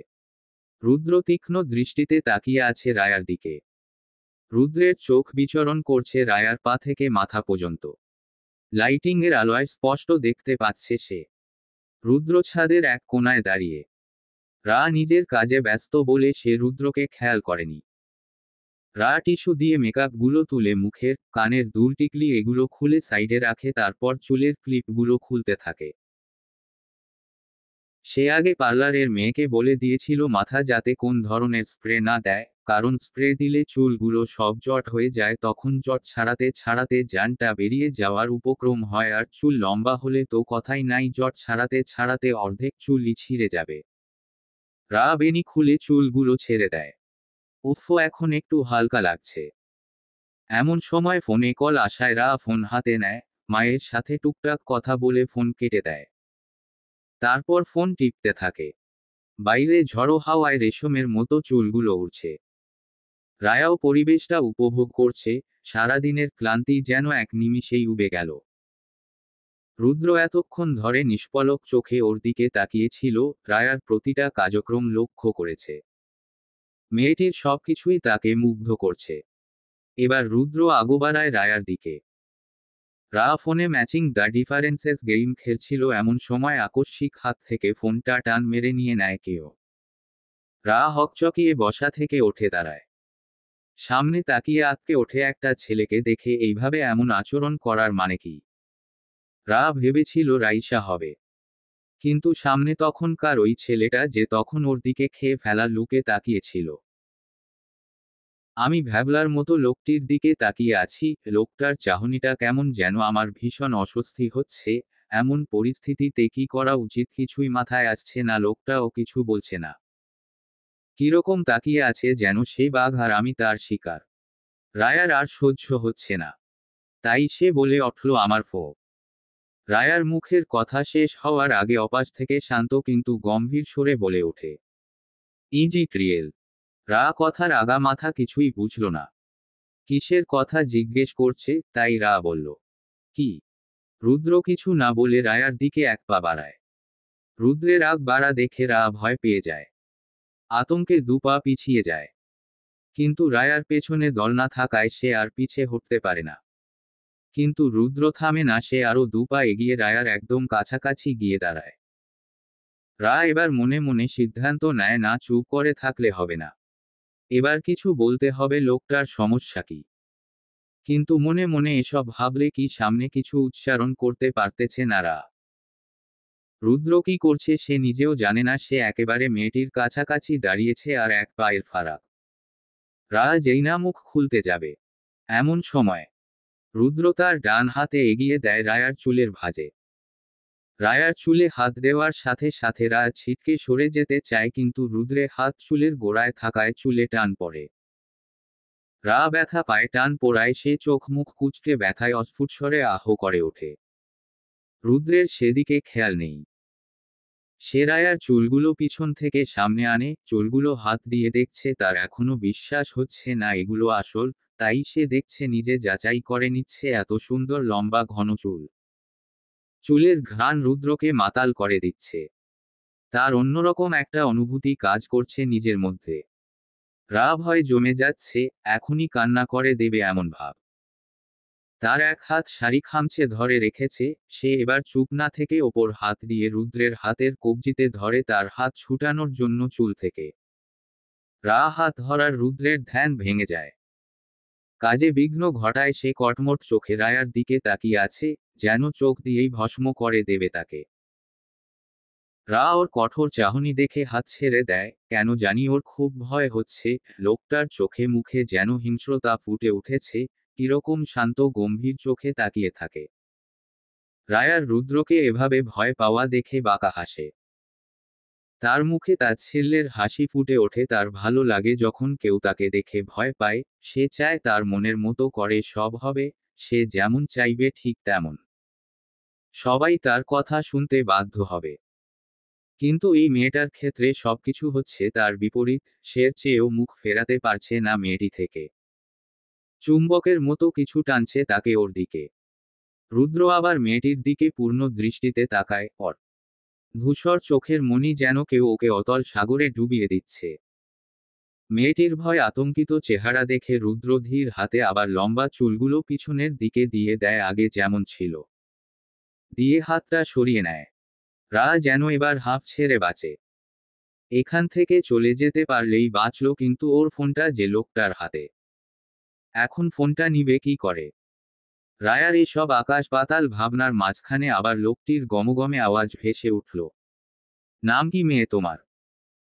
লোকটির এই গম্ভীর আওয়াজ যেন রাতের অন্ধকারে ভূতের আওয়াজের মতো। আগেই না ওনার বন্ধুদের সামনে বললাম নাম কি, তখন তো উনি ছিলেন ওখানে, আবার জিজ্ঞেস করছেন কেন? রা আর কথা না বাড়িয়ে বলে দেয়, রা। রায়ার কথা শেষ হতে না হতেই লোকটির আবার প্রশ্ন, ফুল নেইম? রা বাধ্য মেয়ের মতো বলে ওঠে, রুবায়েত বিন রা। কেউ নাম জিজ্ঞেস করলে সব সময় পুরো নাম বলতে হয়। রায় মনে মনে বলে ওঠে, আমার যেরকম ইচ্ছা আমি সেরকম বলবো, তোকে জিজ্ঞেস করে বলতে হবে আমার? রুদ্রকে ভেঙিয়ে বলে ওঠে, কেউ নাম জিজ্ঞেস করলে পুরো নাম বলতে হয়। এ এ। কিন্তু সামনাসামনি ওর মুখে কোন বুলি ফোটে না, চুপচাপ দাঁড়িয়ে আছে যেন ভাজা মাছটা উল্টে খেতে পারে না। রুদ্র আরো কিছুক্ষণ মায়াকে খুঁটিয়ে খুঁটিয়ে দেখে, এবার বলে উঠে, নাও ইউ ক্যান গো। আমি কি শখে দাঁড়িয়ে আছি ব্যাটা ফালতু? আমার মোবাইলটা দে। কিন্তু মুখ দিয়ে কিছু বলতে পারতেছে না। রা ভীষণ নার্ভাস ফিল করতেছে, এমন অপ্রস্তুতকর সিচুয়েশনের এর আগে কখনো পড়েনি। রা যেই মুখ ফুটে ফোনের কথা বলতে নিবে, রুদ্র খেকিয়ে ওঠে, আই সেড গেট আউট। রুদ্রের হঠাৎ এরকম চিৎকার শুনে রা কেঁপে উঠল, চোখ ছলছল করে উঠল অপমানে। সে আর দাঁড়ালো না, দ্রুত পায়ে সিঁড়ি বেয়ে নিচে নেমে গেল। রুদ্র একমনে রায়ার চলে যাওয়া দেখল। সে এভাবে বলতে চায়নি, কিন্তু তার কিছু করার নেই। কারণ রা এখনই ফোনের কথা বলতো, আর সে এই মুহূর্তে ফোনটা দিতে চায়নি। রা এর উত্তর খুঁজলে সে কোন জবাব দিতে পারত না, কারণ তার নিজের কাছে কোনো উত্তর নেই। তাই এইরকম বিহেভ করলো যাতে রা চলে যায়। ফোনটা সে পরে কাউকে দিয়ে এমনিতেই পাঠিয়ে দিবে। রুদ্র গিয়ে দলনায় বসল। তার মন তাকে দিয়ে কি করাচ্ছে সে বুঝে উঠতে পারতেছে না। কিন্তু তার মনের ভিতর যে কিছু অনুভূতি জন্মেছে এটা সে বুঝতে পারতাছে। কিন্তু সেটা কি ক্ষণস্থায়ী না দীর্ঘস্থায়ী সেটাই বুঝতে হবে। রায়ার প্রচুর মন খারাপ, তার সাথে ওরকম খারাপ ব্যবহার কেউ কখনো করেনি। রাগে জিদে ওর চোখ থেকে পানি বের হচ্ছে। শালা ফকিন্নি, তোর ফোন নাই, তুই আমাকে আগেই বলতি আমি নিজেই দিয়ে দিতাম। এভাবে দিন দুপুরে ছিনতাই করলি তো করলি, আবার আমাকে ধমকালি। রুদ্র আগাগোড়া মানুষটাই তেরা। সে কখনো কাউকে পরোয়া করে না। কেউ হলফ করে বলতে পারবে কি সে আজ পর্যন্ত কারো সাথে ভালোভাবে কথা বলেছে? এর মধ্যে তার ফ্যামিলি, তার বন্ধু বান্ধব আলাদা বিষয়। রা নিজের মনে বকবক করতে করতে রামিসার রুমে যায়, কারণ রাইসার রুমে ওর কাজিনরা সব। রাইসা ও রামিসার রুমে। রাইসা রায়ার মুখ গুমরা দেখে বলে ওঠে, কিরে কি হয়েছে তোর, চোখ মুখের এই অবস্থা কেন, কিছু হয়েছে কি? রা এখন যথাসময় না ভেবে কিছু বলে না। না কিছু না, টায়ার্ড লাগছে। ঈশা আপু তো এখানে ঘুমিয়ে গেছে। আমি এখানে থাকবো আজকে আপুর সাথে, এরপর আর কোন দিন একসাথে থাকতে পারবো সেটার তো ঠিক নেই। তুই বরং আজকে শিফা আপুর কাছে ঘুমা। আচ্ছা ঠিক আছে আমি যাই, আমার খুব ঘুম পাচ্ছে, তুইও তাড়াতাড়ি ঘুমা, সকাল সকাল উঠতে হবে। বলেরা একটা প্লাজো আর টি শার্ট নিয়ে ওয়াশরুমে চলে যায় ফ্রেশ হওয়ার জন্য। তারপর ফ্রেশ হয়ে রা শিফা আপুর রুমে চলে যায়। রা গিয়ে শিফার রুমে নক করে, আপু আসো। শিফা বিছানায় আধশোয়া হয়ে ফোন টিপছিল, কারো আসার আওয়াজ শুনে উঠে বসে, হুম আসো রা। আমি তোমার সাথে ঘুমাবো আজ আপু। হুম আসো। ঈশা তো আজকের রামিসার সাথে ঘুমিয়ে পড়েছে। আমারও একা ভালো লাগছিল, নতুন জায়গা তো। তারপর রা গিয়ে বিছানায় উঠে শুয়ে পড়ে। এরপর অনেক সময় তারা গল্প করতে থাকে। রায়ার কথা শুনে শিফা শুধু হাসছে, মেয়েটা অনেক বাচাল। আচ্ছা এখন ঘুমাও তুমি, সকাল সকাল উঠতে হবে, কত কাজ আছে। রা শিফার কথায় মাথা নাড়ায়। বাধ্য মেয়ের মতো চাদর গায়ে দিয়ে শুয়ে পড়ে। সারাদিনের ধকল ক্লান্তিতে রা কিছু সময়ের মধ্যে ঘুমিয়ে পড়ে। রুদ্র রায়ার ফোনটা দেখছিল। ও ভেবেছিল ফোনের লক থাকলে সমস্যা হবে, কি করে খুলবে। সে কয়েকটা এমনিতেই ট্রাই করছিল যে খুলতে পারবে কিনা। এমনিতেই কয়েকটা ট্রাই করলো। মাঝখানের এই কয়টা সংখ্যা দেওয়ার সাথে সাথে ফোন আনলক হয়ে যায়। রুদ্রের হাসি পায়, এত ইজি পাসওয়ার্ড কেউ দেয় ফোনে, এই পাসওয়ার্ড যে কোন বাচ্চা খুলে ফেলতে পারবে, মাঝখানের সবগুলো দিয়ে রেখেছে।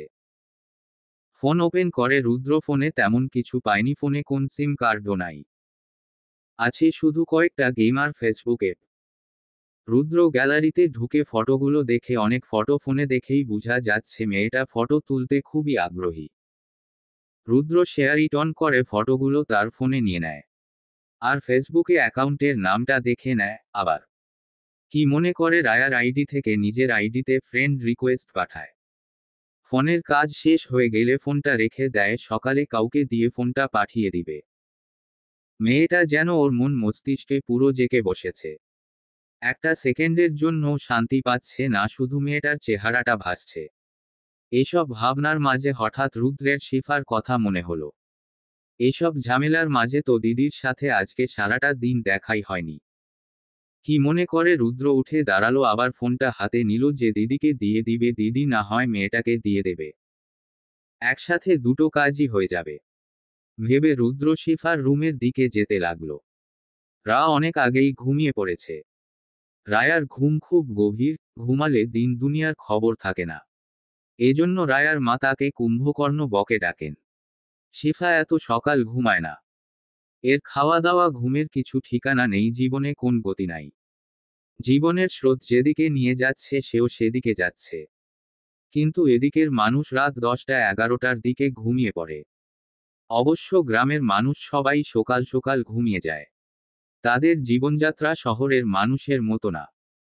শিফা হাত থেকে ফোনটা রেখে ঘুমানোর প্রস্তুতি নিচ্ছিল, এমন সময় কেউ দরজা নক করে। দিদি আসবো, ঘুমিয়ে গেছিস নাকি? আয় ভাই, ঘুমাও নাই? রুদ্রের কথা শিফা বলে ওঠে, আমি কোনোদিন আবার সকাল সকাল ঘুমাতে লাগলাম, আমার তো ঘুমাতে 1টা-2টো বেজে যায়। কিছু বলবি তুই, আয় ভিতরে আয়। রুদ্র ঘরে ঢোকার পর ওর চোখ যায় বিছানায় এলোমেলো হয়ে শুয়ে থাকা এক ঘুমন্ত পরীর দিকে। রাকে এই মুহূর্তে এখানে আশা করেনি রুদ্র। না চাইতেও এখন ওর সাথে অনেক কিছু হয়ে যাচ্ছে। কিন্তু এখানে তো ঈশার থাকার কথা ছিল। এই মেয়ে কোথা থেকে আসলো? শিফা ডাকে, রুদ্রের ঘোর ভাঙ্গে। কি হলো ভাই, কিছু বলবি, কি হয়েছে? কোন সমস্যা? না কিছু না, তোমার সাথে সারাদিন দেখা হয় নাই, তাই ভাবলাম দেখা করে আসি। দুপুরে ডেকেছিলে, কাজে ছিলাম পড়ে, আর মনে নাই। কি জন্য ডেকেছিলে, কিছু সমস্যা? চাচা কি কিছু বলেছেন বলার জন্য? কই আমাকে তো ফোন টোন দেন নাই। না আমি ঠিক আছি। তখন তোর কিছু চাই কিনা সেজন্য গেছিলাম। হুম। ঈশা কোথায় আজ? ঈশা আজ রামিসার সাথে শুয়ে পড়েছে। তাইরা এখানে এসেছে, বিয়ে বাড়িতে জায়গার একটু আদটু সমস্যা হয়ই। সবাই যে যেখানে জায়গা পেয়েছে শুয়ে পড়েছে। আচ্ছা জাগিয়ে এখন ঘুমিয়ে পড়। রুদ্র পড়ে বিপাকে, সে তো এখন কোনোমতেই যাবে না। সে কিছু একটা ভেবে বলে ওঠে, মাথা ব্যথা করছে দিদি, 1 কাপ ব্ল্যাক কফি করে দে তো। শিফা হন্তদন্ত হয়ে জিজ্ঞেস করে, কি হয়েছে, শরীর খারাপ করছে ভাই? না শুধু মাথাটা একটু ধরেছে। তুই 1 কাপ কফি করে দে পারলে। শিফা চিন্তিত স্বরে বলে উঠে, আচ্ছা তুই ঘরে যা, আমি কফি বানিয়ে আনছি। আর কিছু খাবি দেব বানিয়ে? না লাগবে না, বলে রুদ্র বেরিয়ে যায়। রুদ্র যাওয়ার পর শিফা ও দরজাটা ভিড়িয়ে নিচে চলে যায়। তার খুব আফসোস হচ্ছে, ভাইটার দিকে একটু খেয়াল রাখতে পারলাম না। সে এমনিতেই মুখ ফুটে কিছু বলে না, আর এসব তেল মশলার খাবারও খেতে চায় না। নিশ্চয়ই কিছু খায়নি। কফির সাথে 2টা স্যান্ডউইচও বানিয়ে দেব। শিফা এসব বলতে বলতে কিচেনের দিকে চলে যায়। শিফা যাওয়ার কিছুক্ষণের মধ্যেই ভিড়িয়ে রাখা দরজাটা খুলে রুমে প্রবেশ করে রুদ্র। রুমে ঢুকে দরজাটা আস্তে করে বন্ধ করে দেয়, যাতে কোন শব্দ হয় না। তারপর সে পা বাড়ায় তার কাঙ্ক্ষিত রমণীর দিকে। যার জন্য এত আয়োজন করে মিথ্যা বলল যা তার স্বভাব বিরোধী। সে এখন এমন অনেক কিছুই করছে যেটা আগে কখনো করেনি।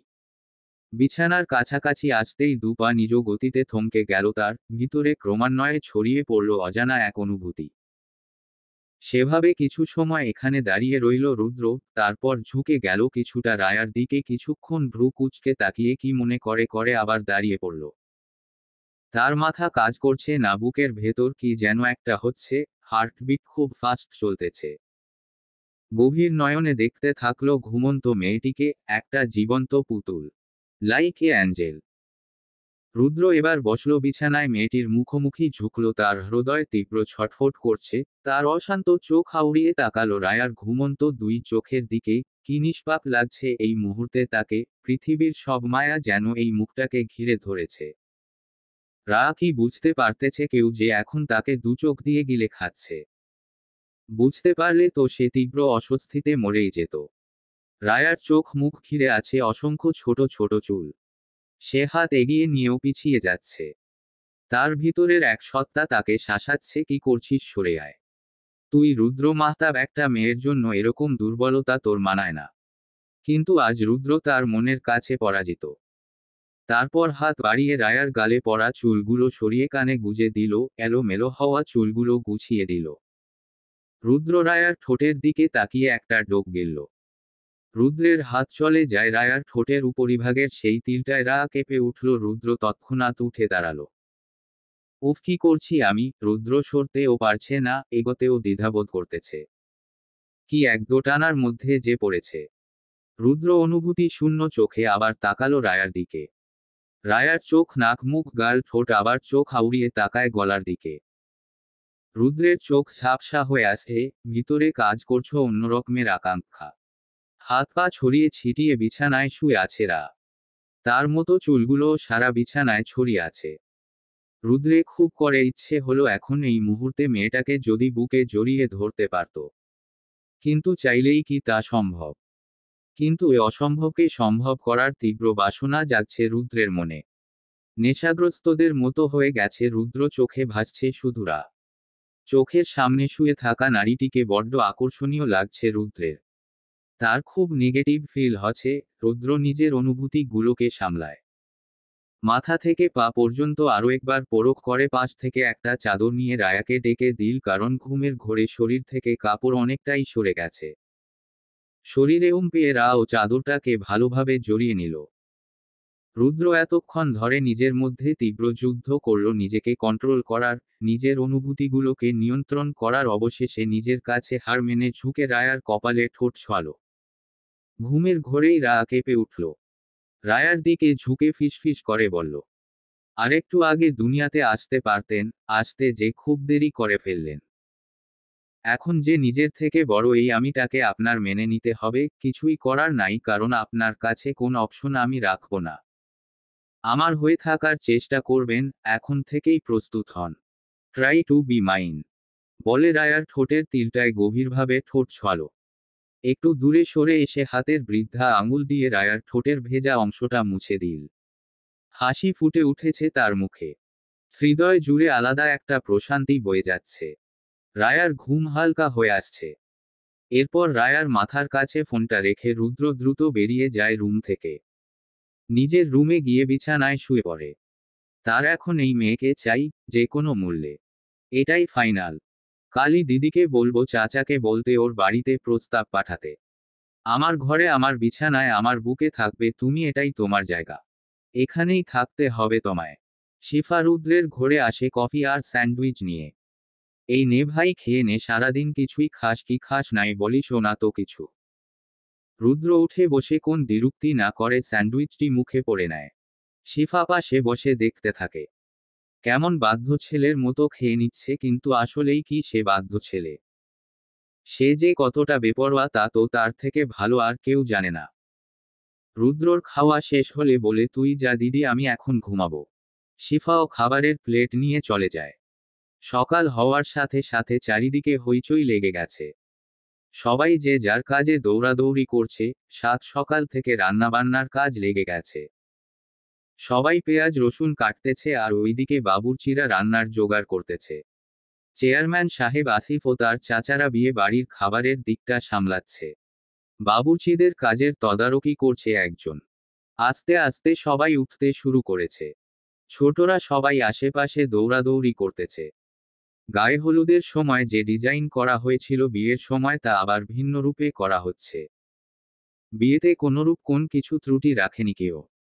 স্টেজে নতুন বাহারি রঙের ফুল আর্টিফিশিয়াল ফুল দিয়ে ডেকোরেশন করা হচ্ছে। আজ শুক্রবার জুম্মার পর বিয়ে পড়ানো হবে।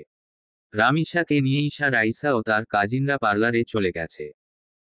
আজকে পার্লারে যায় নাই, সে তার নিজের মতো করেই রেডি হয়ে যাবে। রুদ্রের বন্ধু মহলের সব আজকে বিয়ের কাজে সাহায্য করছে সবাইকে। আসিফের সাথে তাল মিলিয়ে সব কাজে হাত লাগাচ্ছে। শিফা আর মিলে সাগরানার প্লেট সাজাচ্ছে। তাদের মধ্যে খুব অল্প সময় এই একটা সখ্যতাপূর্ণ সম্পর্ক গড়ে উঠেছে। শিফারা আকে বলে উঠে, যাও গিয়ে তৈরি হয় নাও, পরে অতিথিরা আসা শুরু করলে জায়গা পাবে না। যাবো আপু, এটা শেষ হোক, আর একটু আছে আমি করে নিব, তুমি যাও। আর কথা না বাড়িয়ে ওঠে চলে যায়। উফ, এখন একটা লম্বা শাওয়ার নিব, তারপর রেডি হব। এদিকে রুদ্র সকালে উঠে ভিডিও কনফারেন্স একটা মিটিং জয়েন করে। এই 2 দিনে অফিসের কাজ অনেক জমে গেছে। এদিকে অপোজিট টিমের মানুষ মারদাঙ্গা করতেছে, চাচা একা আর কতক্ষণ সামলাতে। শীঘ্রই চলে যেতে হবে, কিন্তু যাওয়ার আগে তো এদিকের একটা ব্যবস্থা করে যেতে হবে। পাখিকে তো খোলা আকাশে ছেড়ে যেতে পারবো না, না হলে আবার ডানা মেলে উড়তে শুরু করবেন। আমার তো ডানা মেলে আকাশে ওরা পাখি পছন্দ না, আমার বুলিয়া ওড়ানো তোতা পাখি পছন্দ ম্যাডাম। এসব ভাবতে ভাবতে রুদ্রের ঠোঁটের কোণে বাঁকা হাসি ফুটে ওঠে। এদিকে রামিসাদের ও সাজ কমপ্লিট হয়ে গেছে, তারা বাড়ির দিকে রওনা দিয়ে দিচ্ছে। জুম্মার নামাজের পর পরেই বিয়ের অনুষ্ঠান শুরু হবে, তাই একটু তাড়াহুড়ো আজ। আজকে সাদা রঙের একটা জর্জেটের গাউন পরেছে। গাউনটার বুকের দিকে সিকোয়েন্সের কাজ করা, বুক পর্যন্ত ইলাস্টিকের। তারপর সারাটা ঘের দেওয়া। অফ শোল্ডার হাতা এবং এর উপরে আলাদা লং কটি আছে। আজ মুখে শুধু ফাউন্ডেশন আর হালকা পাউডার দিয়েছে, চোখে আইলাইনার, কাজল, গালে একটু ব্লাশ, ঠোঁটে হালকা লিপস্টিক। শেষ, রায়ার সাজ কমপ্লিট। গলায় একটা কুন্দনের চোকার, আর কানে বসানো সাদা একটা গোল পাথরের ইয়ারিং। এখন শুধু চুলগুলা স্ট্রেট করার বাকি। রায়ার চুল নিচের দিকে ন্যাচারালি একটু কার্লি। রিবন্ডিং করাতে চায়, কিন্তু মায়ের জন্য পারে না, তাই কোথাও কোন অনুষ্ঠানে একটু স্ট্রেটনার দিয়ে স্ট্রেট করে জাস্ট। এত লম্বা চুল একা একা স্ট্রেট করতে পারবে না, তাই শিফাকে খুঁজছে। কারণ রাইসা তো আর নাই এখন। রাইসা কি বাড়িতে, সব এখন ব্যস্ত। কাউকে এখন পাওয়া যাবে না, তাই শিফাকে খুঁজছে চুলগুলো স্ট্রেট করে দেওয়ার জন্য। স্ট্রেইটনার হাতে নিয়ে ঘুরছিল, এমন সময় রুদ্র ওর সামনে পড়ে। রুদ্র রায়াকে পা থেকে মাথা পর্যন্ত একবার পরখ করে। মেয়েটার চেহারা একটা আলাদাই মায়া। সাদা রঙে আজকে একেবারে স্নিগ্ধ পরি লাগছে, যেন নীল আকাশে এক টুকরো মেঘ। হাতে স্ট্রেটনার দেখে রুদ্র ভ্রু কুঁচকায়। রুদ্রকে দেখে কাল রাতের কথা মনে পড়ে যায়, দেখেই মুখ বাঁকায়। সকালে ঘুম থেকে উঠে ফোন নিজের বালিশের কাছে পেয়েছিল পাশ কাটিয়ে চলে যাচ্ছিল, এমন সময় রুদ্র বলে উঠে, এগুলোর হিটে চুল নষ্ট হয়ে যায়, এগুলো ব্যবহার করা ঠিক না। যেটা যেরকম সেটাকে সেই রকম থাকতে দেওয়া উচিত। ন্যাচারাল জিনিস সব সময় সুন্দর হয়, আর্টিফিশিয়াল কোন কিছুই ভালো না।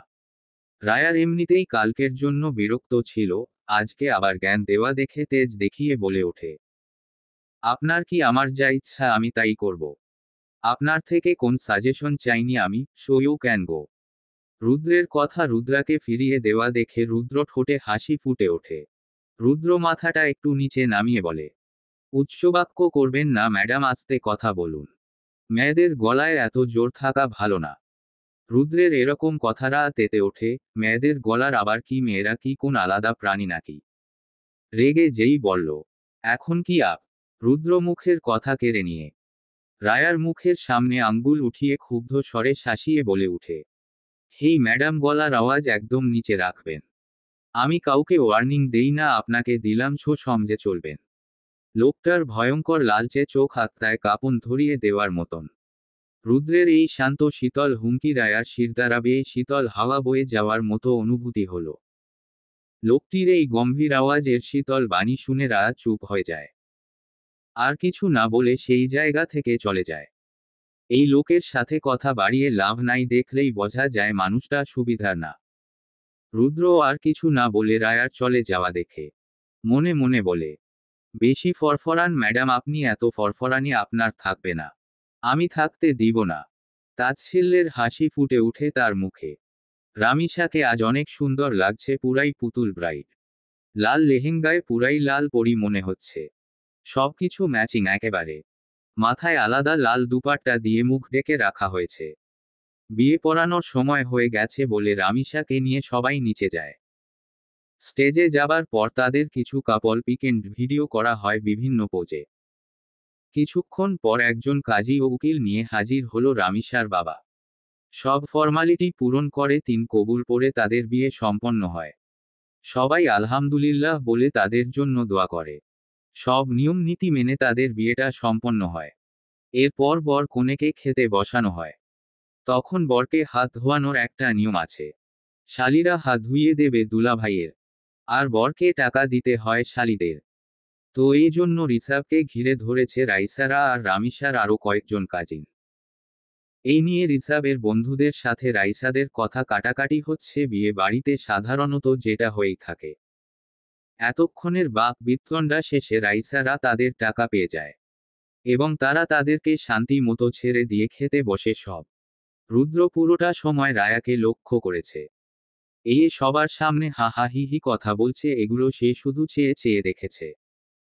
রাগে তার শরীরে শিরা উপশিরা ফুলে উঠেছে, শরীরের কাঁপছে রাগে। এই রকম চলা ফেরা পছন্দ না মেয়ে আমার। এগুলো আমি টলারেট করব না। সস্তা জিনিস আমার কোনো কালে পছন্দ না। কিন্তু তুমি আমার পছন্দের, তাই তোমাকে আমার ইচ্ছা অনুযায়ী চলতে হবে। আমি যেরকম বলবো ঠিক সেরকম। রুদ্র রায়ার দিকে তাকিয়ে একমনে কথাগুলো ভাবছে। রুদ্রের মেজাজটা তখনই বিগড়ে যায় যখন আদনান নামের ছেলেটির সাথে দাঁড়িয়ে হেসে হেসে গল্প করছিল, কথা বলছিল। রুদ্র বরাবরই উগ্র চলাফেরা করা মেয়েদের পছন্দ করে না। কলেজ ভার্সিটি লাইফ থেকে এরকম মেয়েদের সাথে মিশলেও চলাফেরা করলেও এ যে লাইফ পার্টনার, সে এরকম মেয়ে কখনোই চায় না। বিজনেস পারপাসে পলিটিক্যাল ক্ষেত্রে এসব অসংখ্য মেয়েদের সাথে চলাফেরা করতে হয়, বিজনেস ডিল করতে হয়, এগুলো সবই কাজের ক্ষেত্রে। এইসব মেয়ে দেখতে দেখতে ওর চোখ পচে গেছে। এই মেয়েটি তার চোখ শীতল করেছে। এই মেয়ের এরকম আচরণ সে কখনোই মানবে। এখনো ছোট নিজের হাতে গরবে তাকে সে। রায়ার দিকে তাকিয়ে স্মিত হাসি ফুটে ওঠে রুদ্রের মুখে। আজ রাতেই দিদির সাথে কথা বলতে হবে। তারপর তোমার এই উড়াউড়ি আমি বন্ধ করব। তখন তোমার উপর শুধু আমার অধিকার থাকবে। তখন বলেছিলে না আমি কে, তোমাকে আমি তখন বোঝাবো আমি কে। মেয়ে তোমার ফরফরানি তো আমি বার করব, কিন্তু তার আগে যে তোমার ওপর সম্পূর্ণ অধিকারটা আমার চাই। চিন্তা করো না, সেই ব্যবস্থাটাও আমি খুব শীঘ্রই করব। তারপর তোমাকে দেখব ম্যাডাম। তুমি শুধু আমার, তোমার কোন ছাড় নেই জান। তুমি আমার অধীনস্থ, আমার তুমি। বিয়ের সব আচর অনুষ্ঠান শেষ। কনে বিদায় হয়ে গেছে। বাড়ির অবস্থা খুব থমথমে। রামিসা আপু তো কাঁদতে কাঁদতে জ্ঞান হারিয়ে ফেলল। তারপর রিসা ভাই তাকে কুলে করে নিয়ে গাড়িতে বসিয়েছে। রামিসার সাথে রাইসা আর ওর কাজিন রুমে গেছে। রামিসা আপি চলে যাওয়ায় সবার মন খারাপ। কিন্তু এটাই বাস্তবতা। এগুলোই আমাদের মাধ্যমে। এখন আবার কালকের অনুষ্ঠানের প্রস্তুতি নিতে হবে, ওদের বাড়ি থেকে কি পাঠাতে হবে সেগুলো ঠিক করতে হবে। সন্ধ্যার দিকে রিপা তালুকদার মেয়ের জন্য কান্না করছিলেন।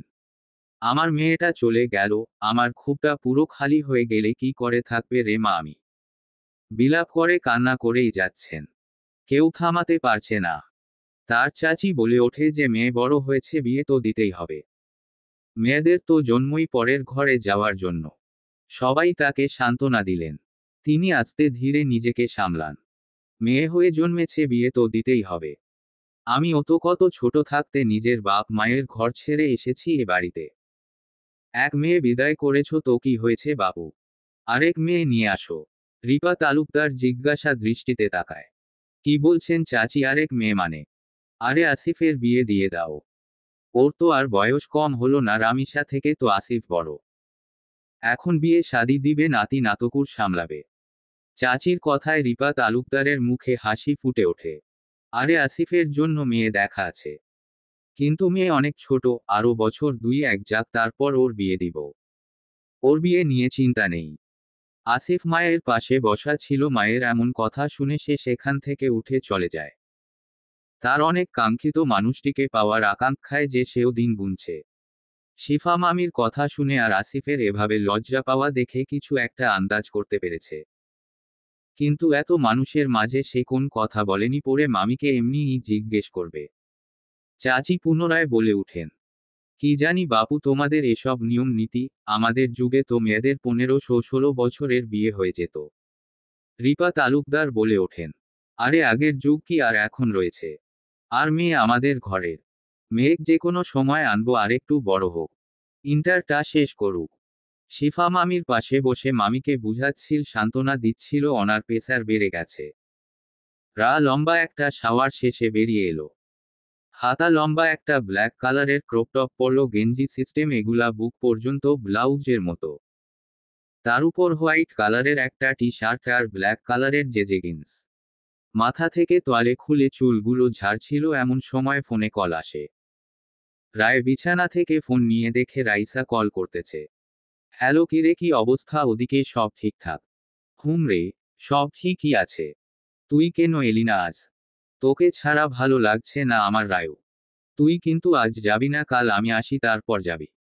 মা খুব কান্নাকাটি করবে, তুই থাকলে তার একটা ভালো লাগবে, জানিসই তো তোকে কত ভালোবাসে মা। তুই চিন্তা করিস না, আমি আছি, আর আন্টিও ঠিক আছে।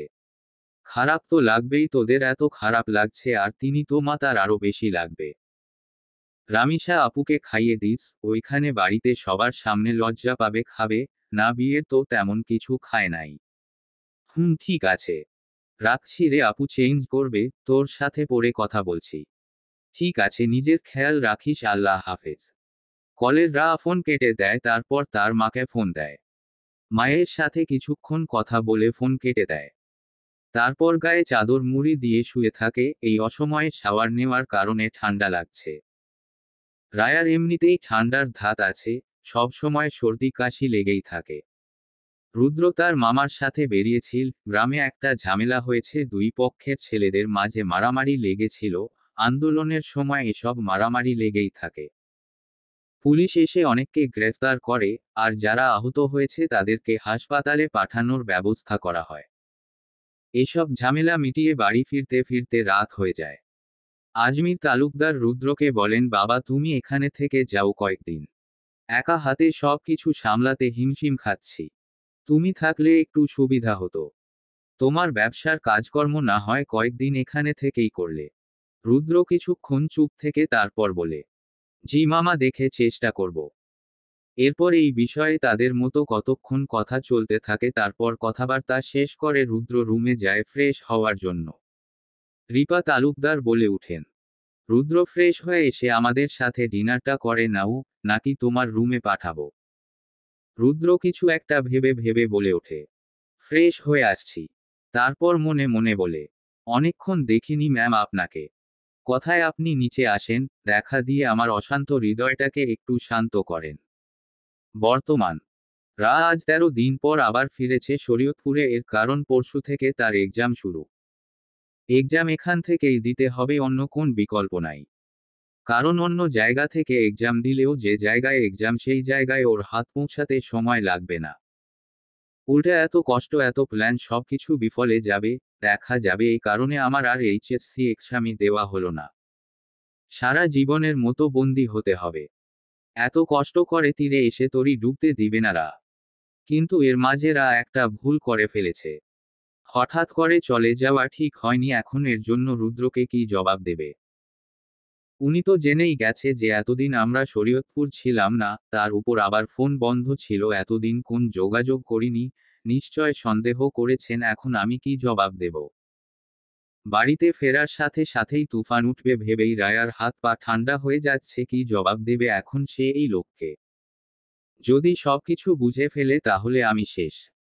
কিছু একটা বলে যে এই লোককে বিশ্বাস করানো যাবে না, সেটা খুব ভালো করেই জানে উল্টাপাল্টা কিছু বলে দিলে আবার হিতে বিপরীত হবে। লোকটা যেভাবে জেরা করে মুখ থেকে কিছু বের হলে এর থেকে ভালো ছিল এক্সাম শেষ করে ওই দিন রাতে চলে যাওয়া, তাহলে এই সমস্যাটা হতো না। কেন যে এত বড় ভুল করলাম। এখন যে করেই হোক উনাকে বোঝাতে হবে কিছু একটা সলিড কারণ বলে, যাতে উনি সন্দেহ করেন না। উনি যদি একবার সন্দেহ করেন তাহলে বাড়ির পাশে মানুষ লাগিয়ে দিবেন নজরে রাখার জন্য। আর যদি কোন রকমে কিছু জেনে যান তাহলে তো। বাসের সিটে বসে রায়া একমনে এই কথাগুলো ভাবছিল। হঠাৎ বাস থেমে যাওয়ায় রায়ার ধ্যান ভেঙে যায়। দেখে ওরা পৌঁছে গেছে।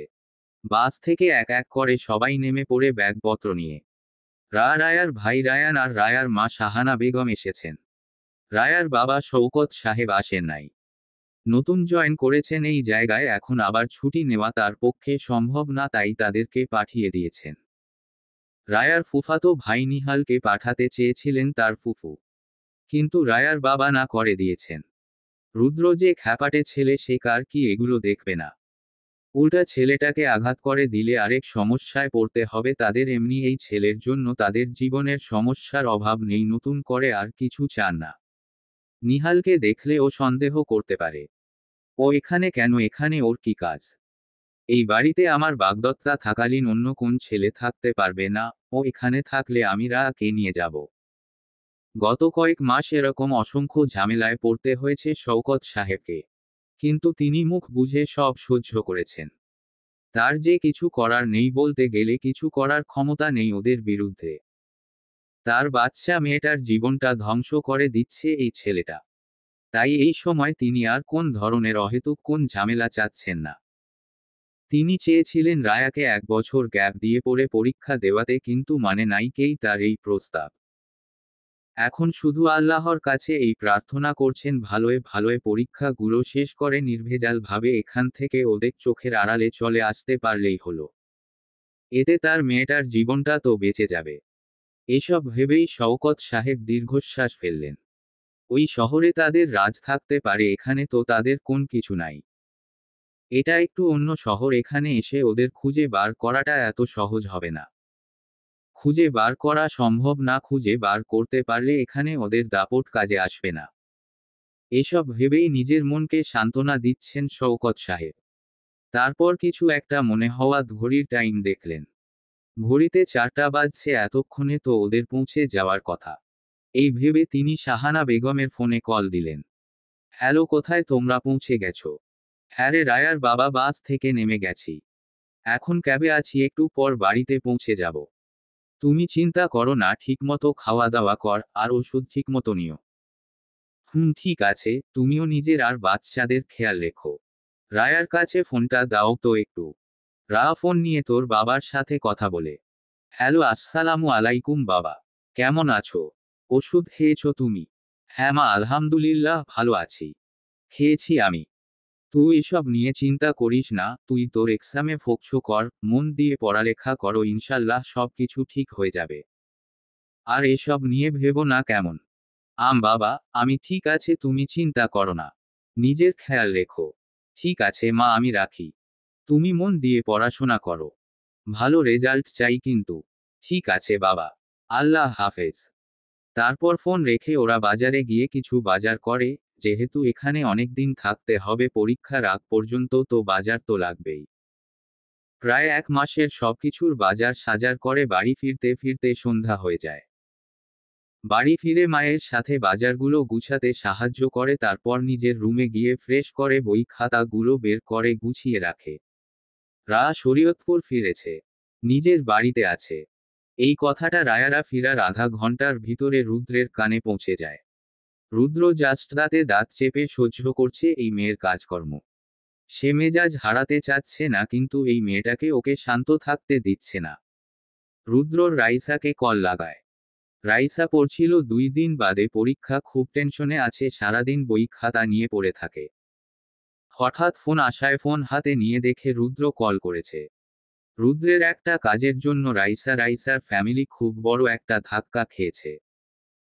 কিন্তু তারপরও রাইসার বাবা রুদ্রকে কিছু বলেনি। একমাত্র বোনের ছেলে হওয়ায় রুদ্রের প্রতি আজমির তালুকদারের টানটা একটু বেশি। এসব ভাবতে ভাবতেই ফোনটা কখন কেটে যায়, আবার কল আসে। রাইসা এবার ফোন তুলে ভালো দাভাই, বলো কেমন আছো? এসব ছাড়, আমার একটা কাজ করে দে। তোর কাছে একটা পার্সেল যাবে, এই পার্সেলটা নিয়ে রায়ার বাড়ি যা।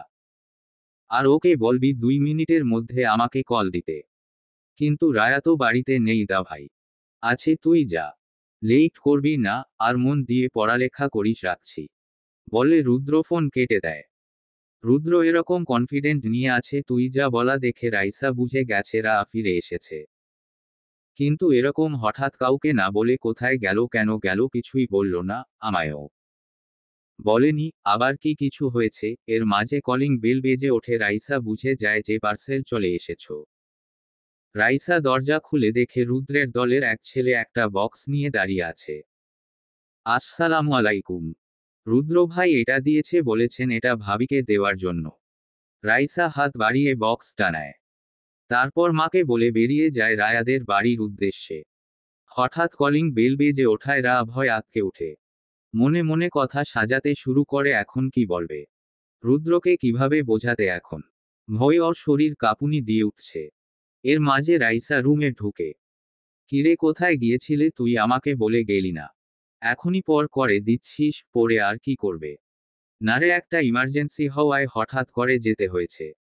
আমার ফোন মানিয়ে গেছে পরীক্ষার জন্য, তাই তোর সাথে যোগাযোগ করতে পারিনি রে, সরি।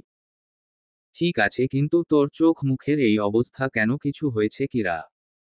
না তেমন কিছু না, এক্সামের জন্য একটু টেনশন আর কি। রাইসা কিছু বলে না, কারণ ও জানে ওর কি হয়েছে। কারণ যেখানে আমাদের কিছু ভালো লাগেনি ওখানে তোমার সাথে হচ্ছে বিষয়গুলো, ওকে সহ্য করতে হচ্ছে সবকিছু।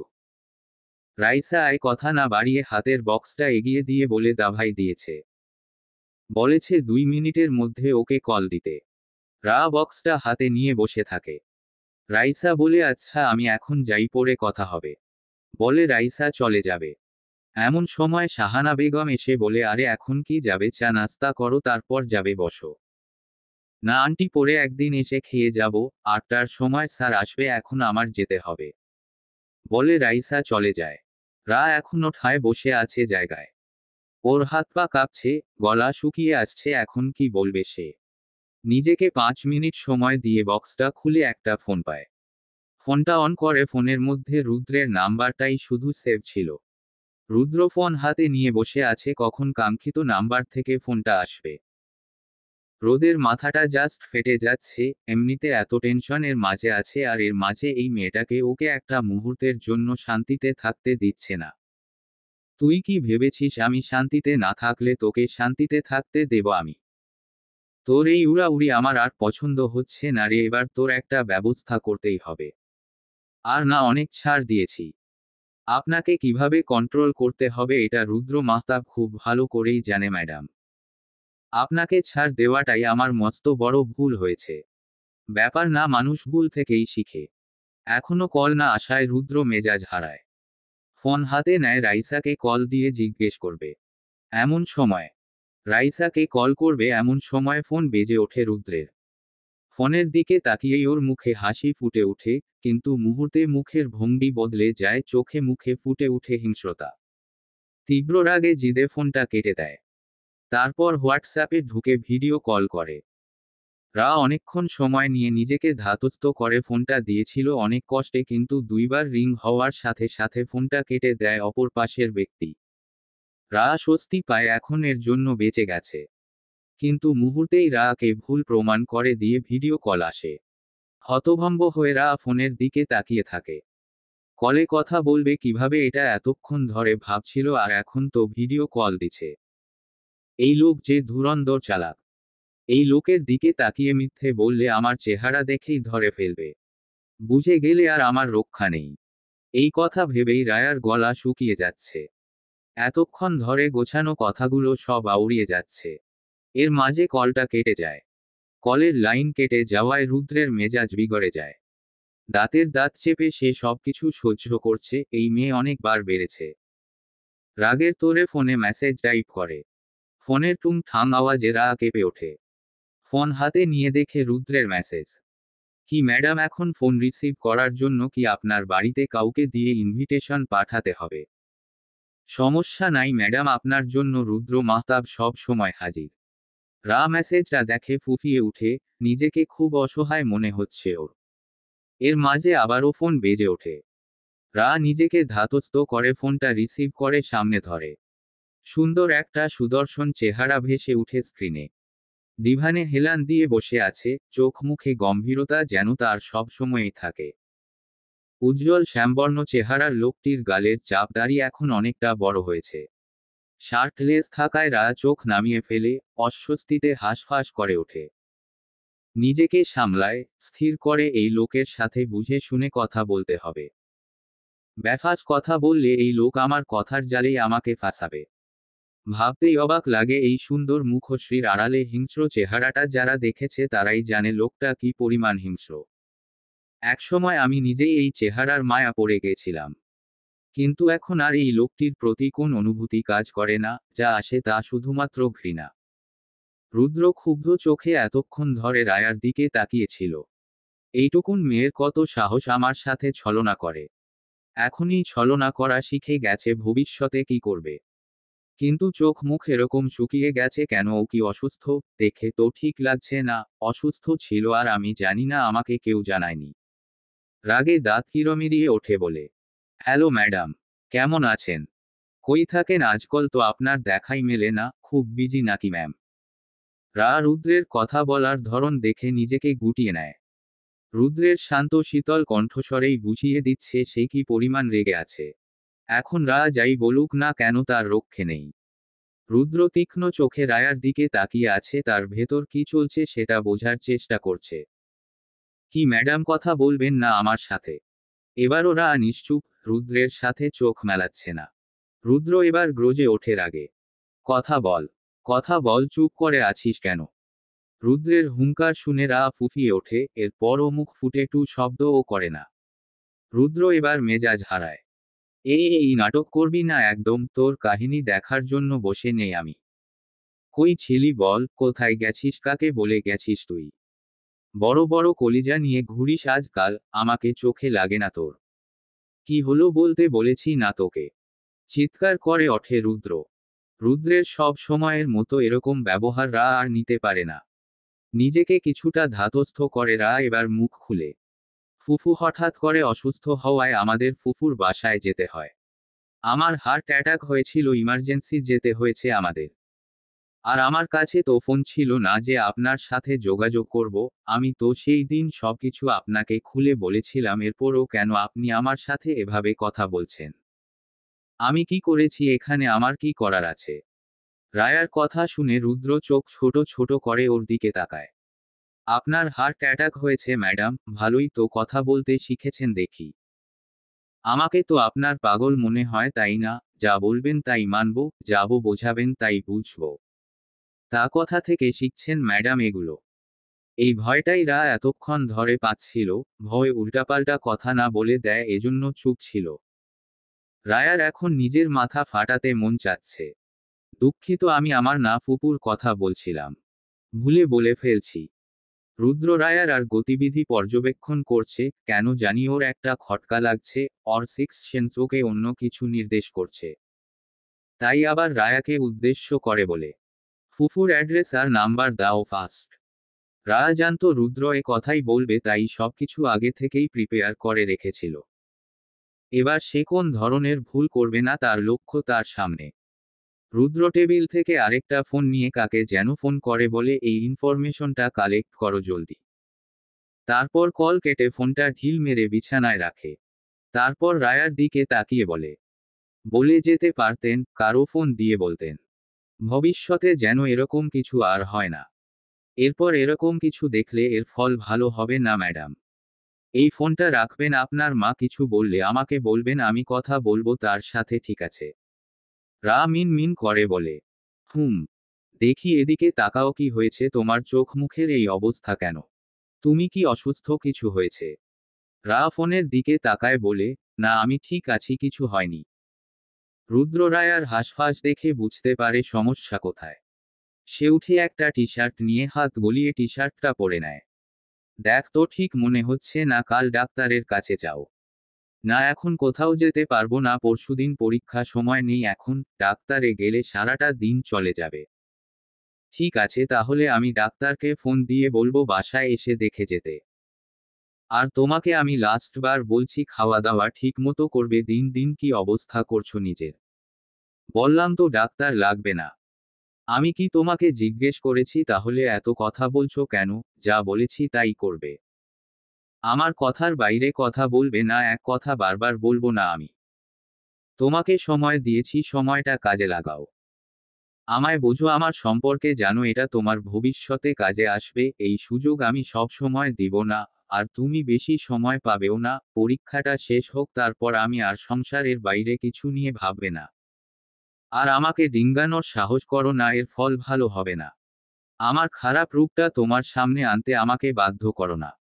রায়া চুপচাপ শুনছে, তার কিছু বলার নেই, সে ভিতর থেকে দুমড়ে মুচড়ে গেছে।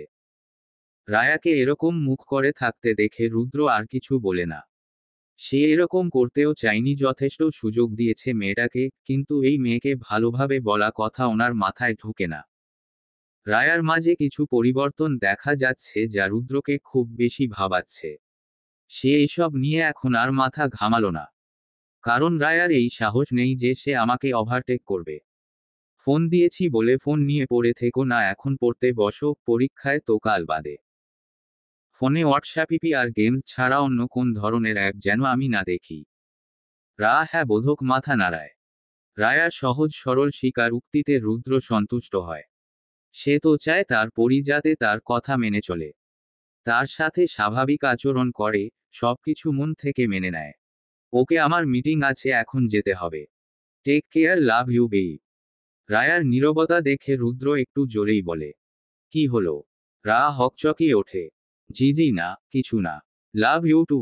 আপনিও নিজের খেয়াল রাখবেন। আল্লাহ হাফেজ। নিজের মন মতো উত্তর শুনে রুদ্র খুশি হলো। তারপর ফোন কেটে রেডি হতে লাগে, ইম্পর্টেন্ট একটা মিটিং আছে তার। এতদিন ধরে কথা বলতে না পেরে মনটা ছটফট করছিল, এখানে একটু হালকা লাগছে। রুদ্র ফোন কাটার পর ফোনটা রেখে বিছানায় শুয়ে পড়ে। এই লোকটার সাথে থাকলে যেন ও ঠিকমতো নিঃশ্বাসটাও নিতে পারে না। দম বন্ধ হয়ে আসছে যেন ওর। চোখের কার্নিশ বেয়ে জল গড়িয়ে পড়ে। এখন আর চোখে পানি আসে না তেমন। কান্না করতে করতে চোখের পানিও শুকিয়ে গেছে মনে হয়। তার এমন গোছানো জীবনটা কেন এমন এলোমেলো হয়ে গেল? ওই দিন যদি ও বাড়িতে না যেত তাহলে মনে হয় এমন কিছুই হতো না। আফসোস হয় এখন কথাগুলো মনে হলে। এসব ভাবতে ভাবতেই আগের কথা মনে হয়ে গেল। অতীত।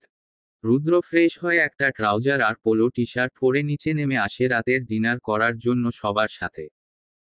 আসলে ডিনার করা তো একটা উদ্দেশ্য, অত এসেছে অন্য কোন কারণে।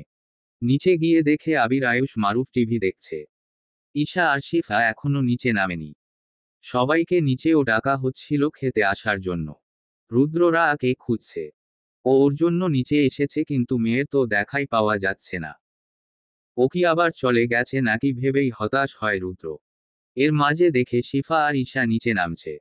ওদের ঠিক পেছনে ঘুম ঘুম চোখে নিচে নামতেছে রুদ্র থমকায়, চোখ আটকে যায় রায়ার মাঝে। হার্টবিট যেন মিস হয়ে গেছে কয়েকটা। রায়াকে এখন এই অগোছালো অবস্থায় খুব মোহনীয় লাগছে। মেয়েটার এক একটা রূপ যেন ওকে ঘাইল করছে প্রতিনিয়ত। এলোমেলো চুলগুলো চোখে মুখে পড়ছে। ঘুম ঘুম চোখ, ঘুমের কারণে চোখ মুখ হালকা ফুলো লাগছে। চোখ ডলতে ডলতে সিঁড়ি বেয়ে নিচে নামছে।